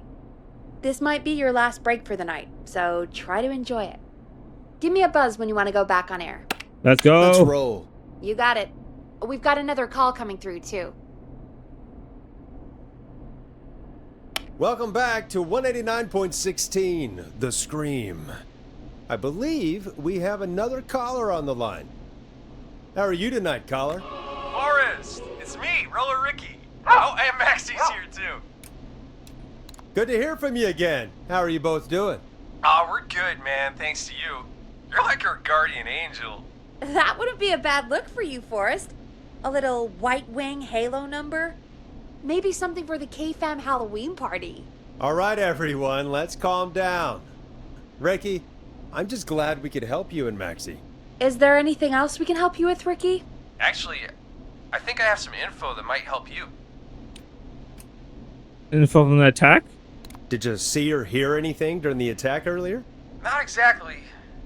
You see, man, me and Jason know each other. You know each other? Yeah, we went to Gallows High and played on the football team together. He was a gnarly offensive linesman, and I was our star wide receiver. Runner Ricky, they called me. All right, and what does that have to do with tonight? Well, because George, the guy who drowned, he was on our team too. Keep talking. What happened? We had our first team party on the night he drowned. 189.16. He's such a good dude. Ricky, were you there when George drowned? No, man. Once the party turned, I beat feet out of there. Man, I remember George and his girl there. There was a whole lot of love, man. I could see it, you know? Okay, what's her name? Ricky, please. What was her name? I never got her name, man. He just called her Bean. I didn't really know her before or see her after that. Then what did she look like? Please, tell us anything you remember. I just remember a pretty girl, man. I'm sorry. Ricky, you said the party didn't last long. What happened? We were just having a good time, and then the next thing I knew, everyone was running for their life. I looked up and saw the goddamn whistling man in the trees. And I never ran so fast in my life. I ran straight home. Didn't know about George until next morning at school. I'm guessing it was whistling night, wasn't it? That the whistling man was just another kid. Yeah.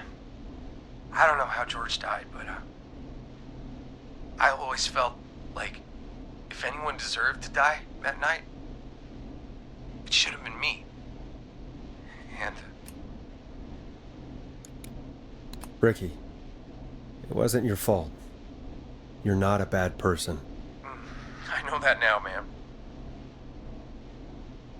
It took a long time to learn, but... yeah. Just thought I'd tell you all what I know. Thank you, Ricky. This helps. Thank you. You got it, man. Anyway, I think it's time for me and Maxie to free up your phone lines. Thanks for listening, man. I'll let you to it. Night, Ricky.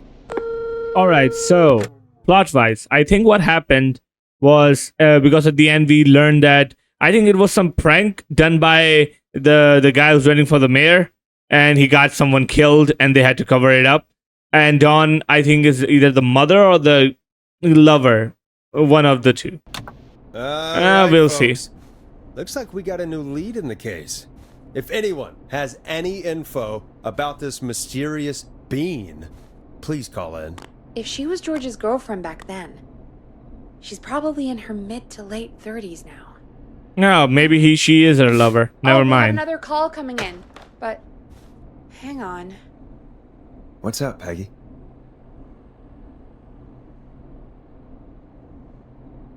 Oh yeah, this thing. Peggy? You're gonna want to take this call off the air. Who is it? Just do it. All right, folks, it's time for another track. Here's one to help you sit back and relax. We'll be right back after this. I hope this is good news, Peggy. Who have we got? Find out for yourself on line 1. Hello? Oh, I know who that is. I'm glad I got back through to you. Sounds like it's been a busy night, huh? Surprise! It's Leslie, our 911 operator, leading the charge from Henderson to come save us. It's so good to hear from you. Are you okay? We're doing okay. Sarah and I are both happy to be headed back home. We're happy to have you too. Wait, Sarah? Oh, yeah, I mean Deputy Martinez. Anyway, we got back into radio range a little while ago. We've been listening in, but haven't been able to get through until now. Oh yeah, it's been a long Ever night. since you found Sheriff Matthews, it's only gotten worse. It's been a long night. Well, it shouldn't be too much longer now. I'm glad I got through to you. I wanted to let you all know what's going on. I made it to Henderson. Turns out somebody had cut the phone lines, and they had no idea what was happening. After I told them, well, their sheriff sent a goddamn squad back with me to stop this. That's great news. That's crazy about the phone lines, though. Do you think the Whistling Man cut them? I'm guessing so. I don't know how the Whistling Man did it. But that doesn't matter right now. Listen, we're coming in hot, but we need your help.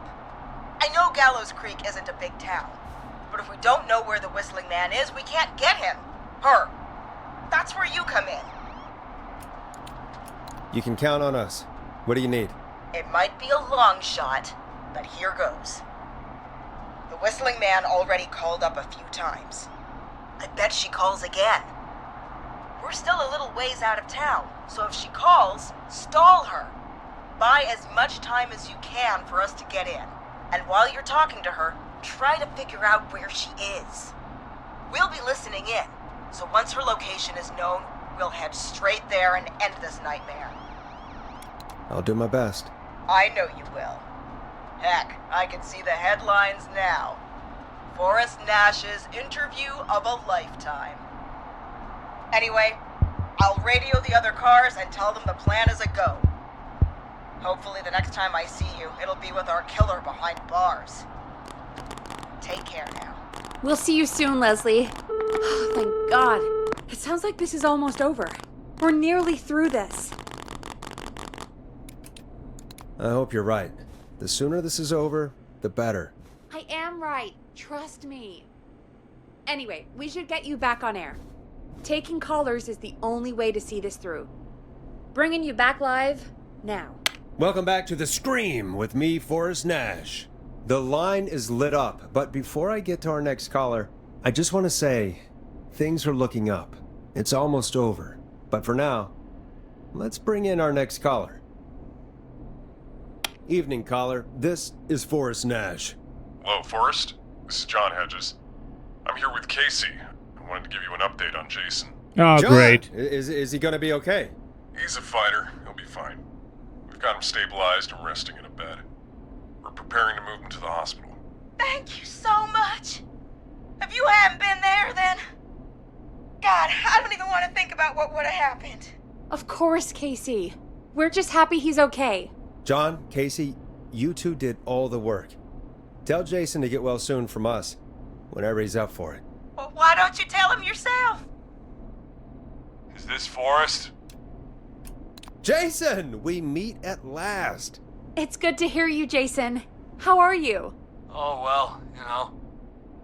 I've got a hole in my stomach, and there's a knife in my leg, but John gave me something to take the edge off. So, I might feel even better than either of you.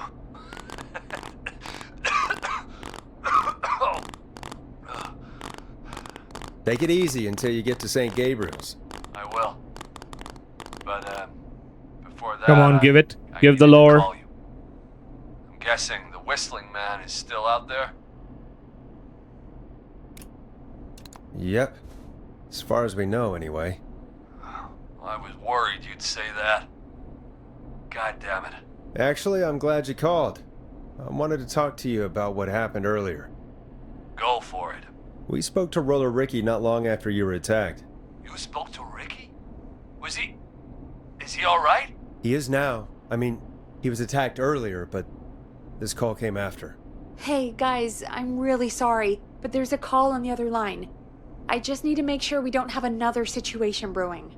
You fill Jason in on what happened. I'll be right back. Sure, Peggy. Sorry, Jason, where was I? Yep. Ricky's fine. You don't need to worry about him. That's a relief. He told us about George. Sounds like everything's finally coming out now. It's been tough to hold it all in. Sounds like you've been holding back about something awful, Jason. I'm part of the reason my best friend is dead, Forrest. And the few who knew about it said if I ever said anything, I'd find myself in jail. For a long time. It was hell. And then the town just moved on. Like he'd never existed. Who killed George that night? Some of the guys on the football team had an idea for a way we could haze the newcomers. We decided to plan a party in the woods and have the Whistling Man crash it. It was stupid. We each had a role.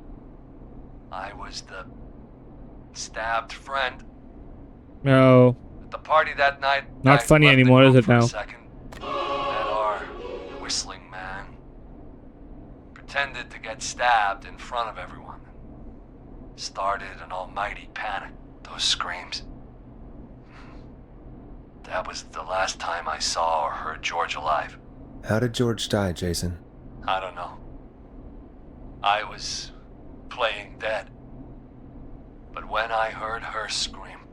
Ricky mentioned a girl named Bean. Is that who you mean? Bean? Oh yeah. I guess George did call her that. Yeah. He called her Bean. I heard her again tonight, Forrest. Nah, Donna's been, yeah, so she was her lover. Was... I don't know why. What happened? What the hell? Are we still on air? No, we're not. Seems like the power is completely gone. How do we get it back on? I don't, Oh, we can use the emergency generator down in the basement. Reggie picked it up a while ago in case we ever needed to do an emergency broadcast. An emergency broadcast? Emergency? You know, nuclear war, alien attack, broadcasting a serial killer's location to the cops so we can end this nightmare. Fair point. It's in the storage area in the far back corner, up on the wall. You might have spotted it earlier when you were digging around for all those tapes. It'll have a big red button. Just press that. I'll see you when you're back. Alright, so yeah, I was saying, I don't know why I thought she was her mother, his mother. Maybe I forgot the plot last time. That was pretty dumb of me.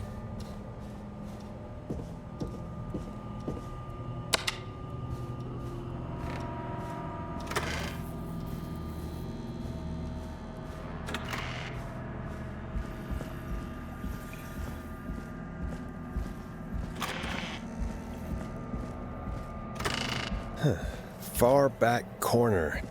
Why is this station so big?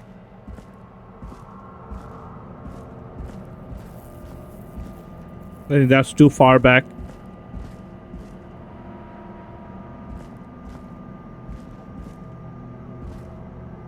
That's not it either.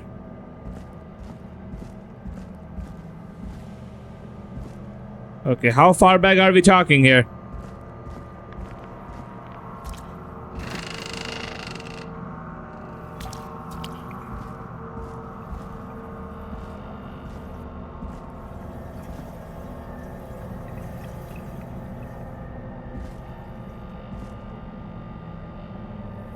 Wish I had some more light here.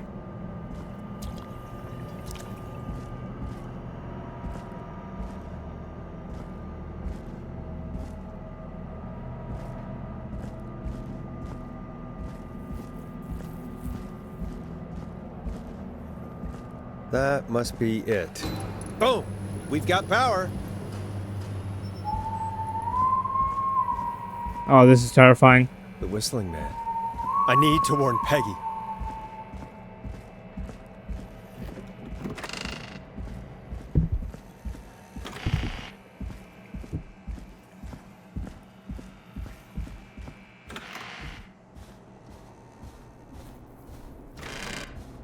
What the hell? What happened? I missed something?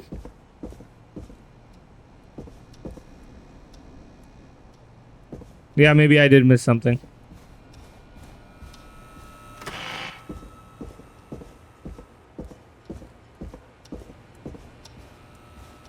Alright, are you guys ready for the final bout? Peggy, where'd you go?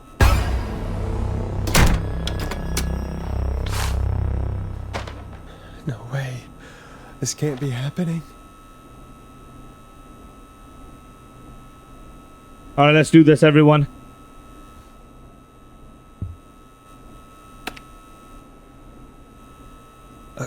A call.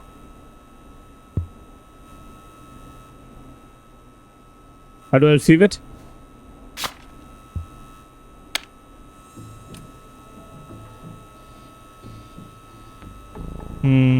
Where's Peggy, Don? Have some patience, Forrest. It's almost the end of the night. Almost the end of the show. Alright, let's do it. It's not over just yet. Got a little time still. So let's make the most of it. Okay. Alright, let's. I'm happy to hear that. Huh? I thought we'd end tonight's Whistling Man special with a special guest. The one who started it all.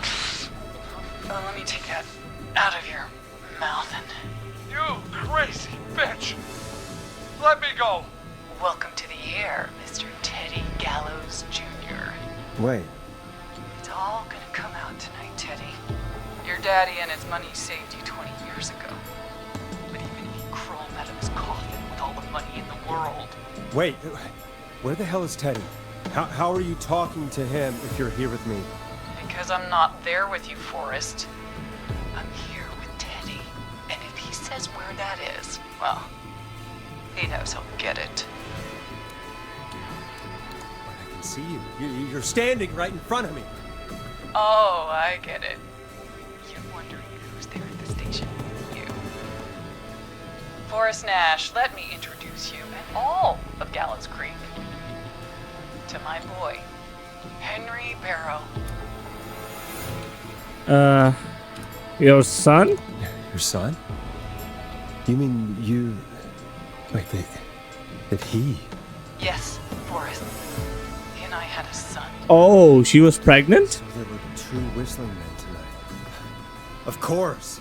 That explains how you were always able to get around town so quickly. And that's how you escaped the secret archives in the newspaper office. Don't think I've forgotten about that, Forrest. Locking my sweet boy away like an animal. He is acting like one. He was right, wasn't he? He did fight a man. He did. I taught my boy to never run away from a fight. Hang on. Did you say Barrow? Then are you... Let me just get this mask off.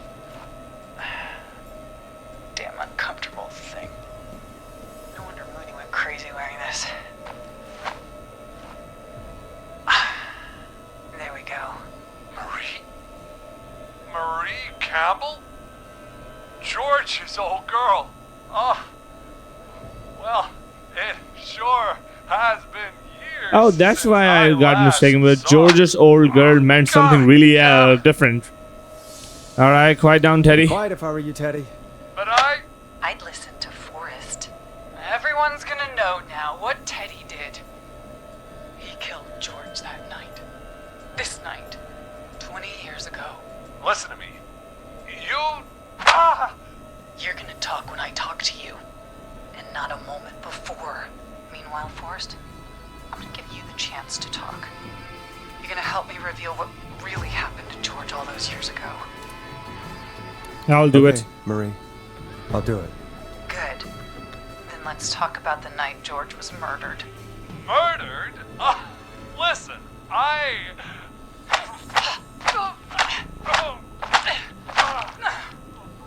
I said you speak when you're spoken to.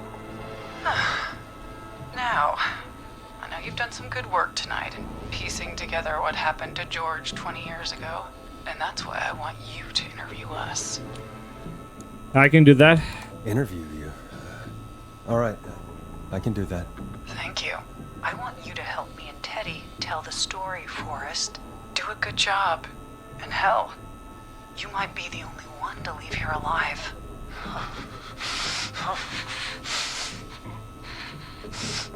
I need to drag this out. If I can buy Leslie time to get back to Gallows Creek, and if I can find out where Marie is, then this can end. Teddy, we'll start with you. Just, talk me through what happened that night. How did it start? how would I know? It was 20 years ago. Be honest, Teddy. Teddy, be honest with me or we're both going to die. Honest? Forrest, I'm trapped here with a psycho. Ow. What the hell? God damn it. Okay. Our first team party was coming up. And when I saw the date it was scheduled for, I had an idea for a way we could prank the new guys. I understand that kids in Gallows Creek know tonight as Whistling Night. I'm guessing that's what you mean? Well, we didn't have a name for it then. It was just the night that Mooney went missing. But Whistling Night is what they'd call it later. Wait. You mean this was the first Whistling Night? Keep talking, Teddy. We went up near Whistling Point. God, who was there? Me, Jason, and George, of course. But George didn't come alone. He brought Marie. And Roller Ricky, he was there too, wasn't he? Yes, Ricky was there too. Runner Ricky, our wide receiver. I helped him off the bottle, you know. Because I'm a decent man. Is that so? Yes, it is. He came apart one day. Some people do. He had some issues. Wasn't stable. I didn't want him to hurt his chances in life. So, I helped him keep himself together. You were afraid he would talk about that night, weren't you? Keep talking. About midway through the night, we put the prank into action. We looked up at the trees and saw Jason there. Bloody, like he'd just been stabbed. And the Whistling Man. Screaming. George and I and Ricky, we got left behind. But Ricky was in on it too. I know he was. He and Teddy were as close as anybody. Teddy must have told him the plan. Did he ask Risky? Did you ask Ricky if he knew or not? I didn't see any reason to. Why? Because Ricky phoned up earlier. He didn't know anything about it, Marie. What? He had no idea what was happening. He said he was as terrified as anybody. Isn't that right, Teddy? You didn't tell him, did you? Ricky never could keep his mouth shut. If we told him, he would have given everything away. But he... well... It doesn't matter. Poor dog would have died. Enough to tell anybody about it afterwards. He's still guilty. It was just a stupid prank. Just a prank? How can you still say it was just a prank? Oh, come on. Oh, God damn it. You made George think Jason had been murdered. He thought his best friend was dead. And so tonight you stabbed him for real? It's the role he wanted to play. Jason's still alive, Marie. He was with a friend.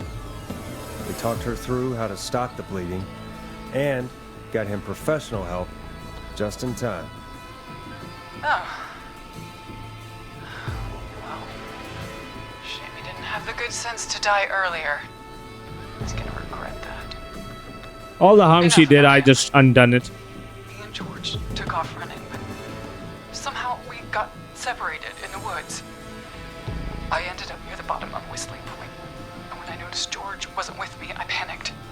And then, I don't know how he snuck up on me, but the Whistling Man grabs me. I scream, and he starts laughing, telling me it's just a joke. I could stall for time here. How did you feel? How did you feel in that moment?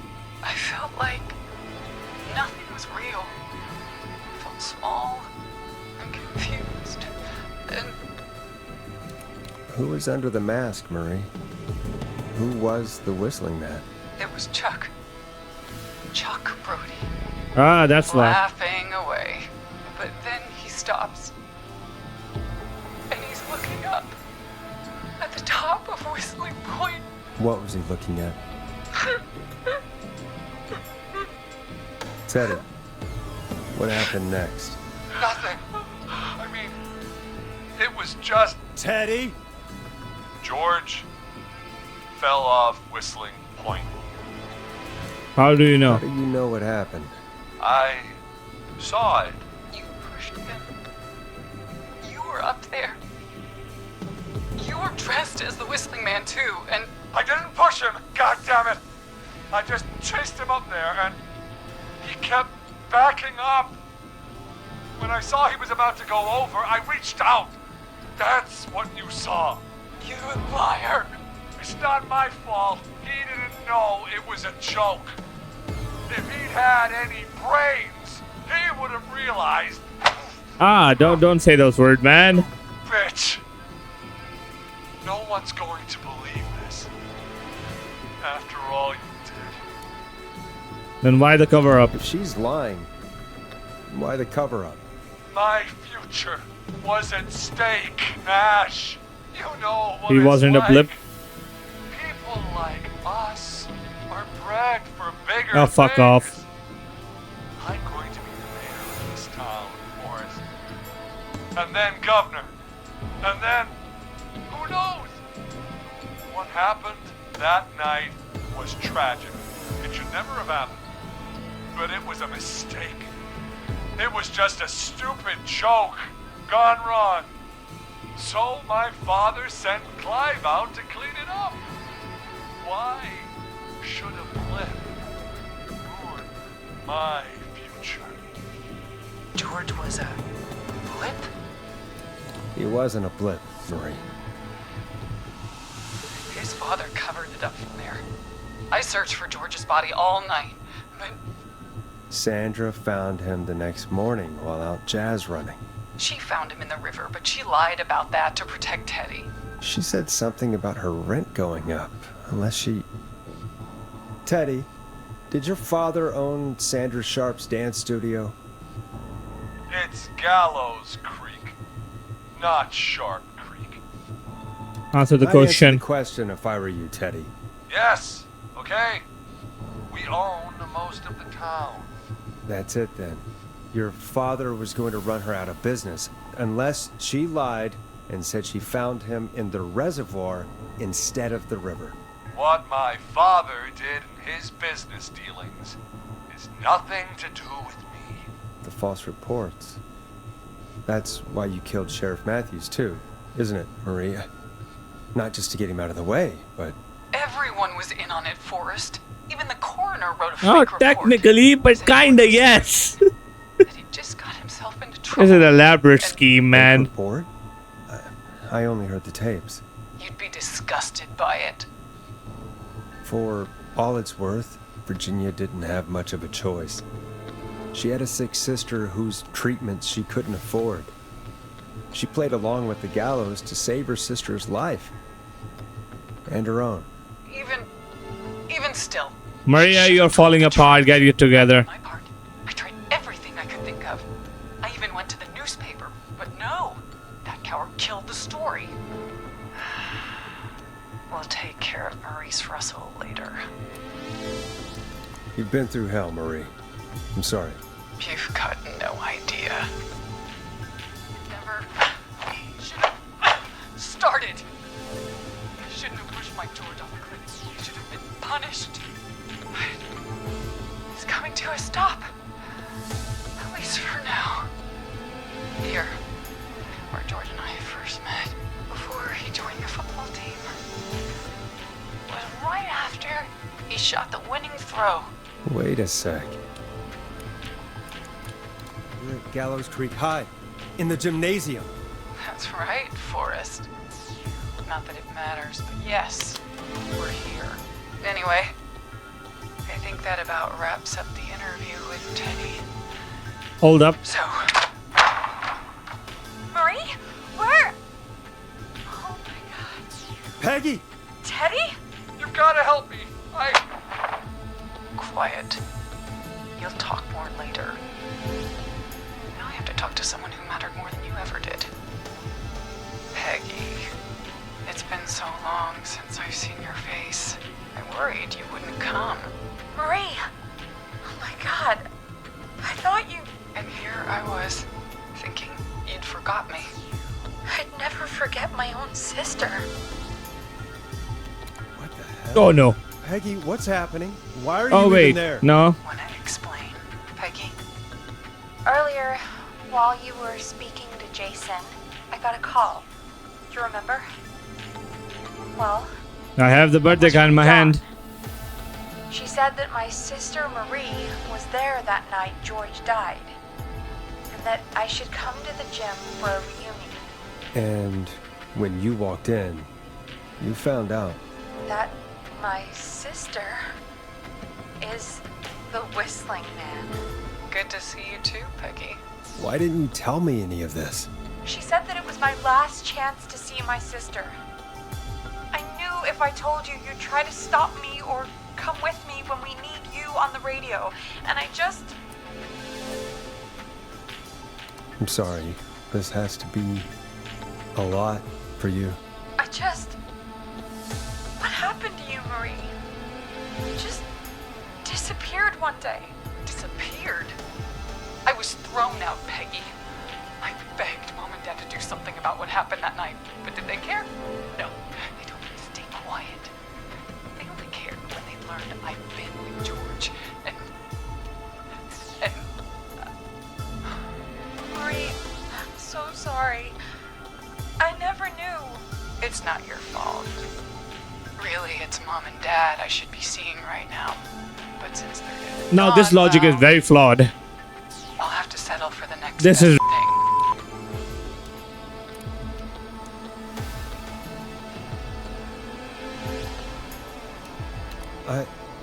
Wait. Is that why you went after that kid in the maze? Eugene Stein? Because his parents? That's right. Eugene's parents were there that night too. They got themselves killed in a bus accident. What? And since only their child was left. What? Marie, please. She's gone insane. I'm sorry. Besides, you forgot me. Just like the rest. You forgot. Marie, Peggy never forgot about you. Keep your mouth shut. She kept a card from you. She kept it here on her desk. What card? The card you made me for my 8th birthday. What does it say then? Happy birthday, Peg. Now you're great and 8. Love, M. Come on, please get there. Well, Yes. Fuck. Let's go. We got the good ending. Get out of there! Peggy! We have 2 wounded, and we're in pursuit of the suspect. Police! Freeze! Forrest! Leslie, how's Peggy? She's been cut pretty bad, but we're here now. I'll be okay. God, Marie! Hey, Zara! I need you to look after Peggy. She needs help. Now, we got here just in the nick of time. Where's Marie? She bolted right as we got here. The police are right on her heels. It won't be long now. It's over for us. It's over, baby. Well, folks, it was a long night, but we made it through together. I'm gonna head off to go check on Peggy. Come on, this should work. Forrest Nash. And it's been a scream. Woo, baby. All right, let's see. Come on, go on. I saved everyone. I saved absolutely all of these assholes. Hell yeah. Woo. Well, everyone, I hope you all enjoyed. This has been the Killer Frequency, the good ending. Everyone is saved. And, you know. Oh, yeah, we gotta see this. One suspect is in custody. Trail the other suspect into the nearby woods. We have the suspect cornered at the top of Whistling Point. Stop! Put your hands in the air! Get down on the ground! Don't move! Nobody else has to get hurt! No, stop! Suspect has jumped! Officer Lugo, do you have a visual? Negative. No sign of the suspect anywhere. Well, everyone, that has been Killer Frequency. I'll see you all in the next game. Bye-bye.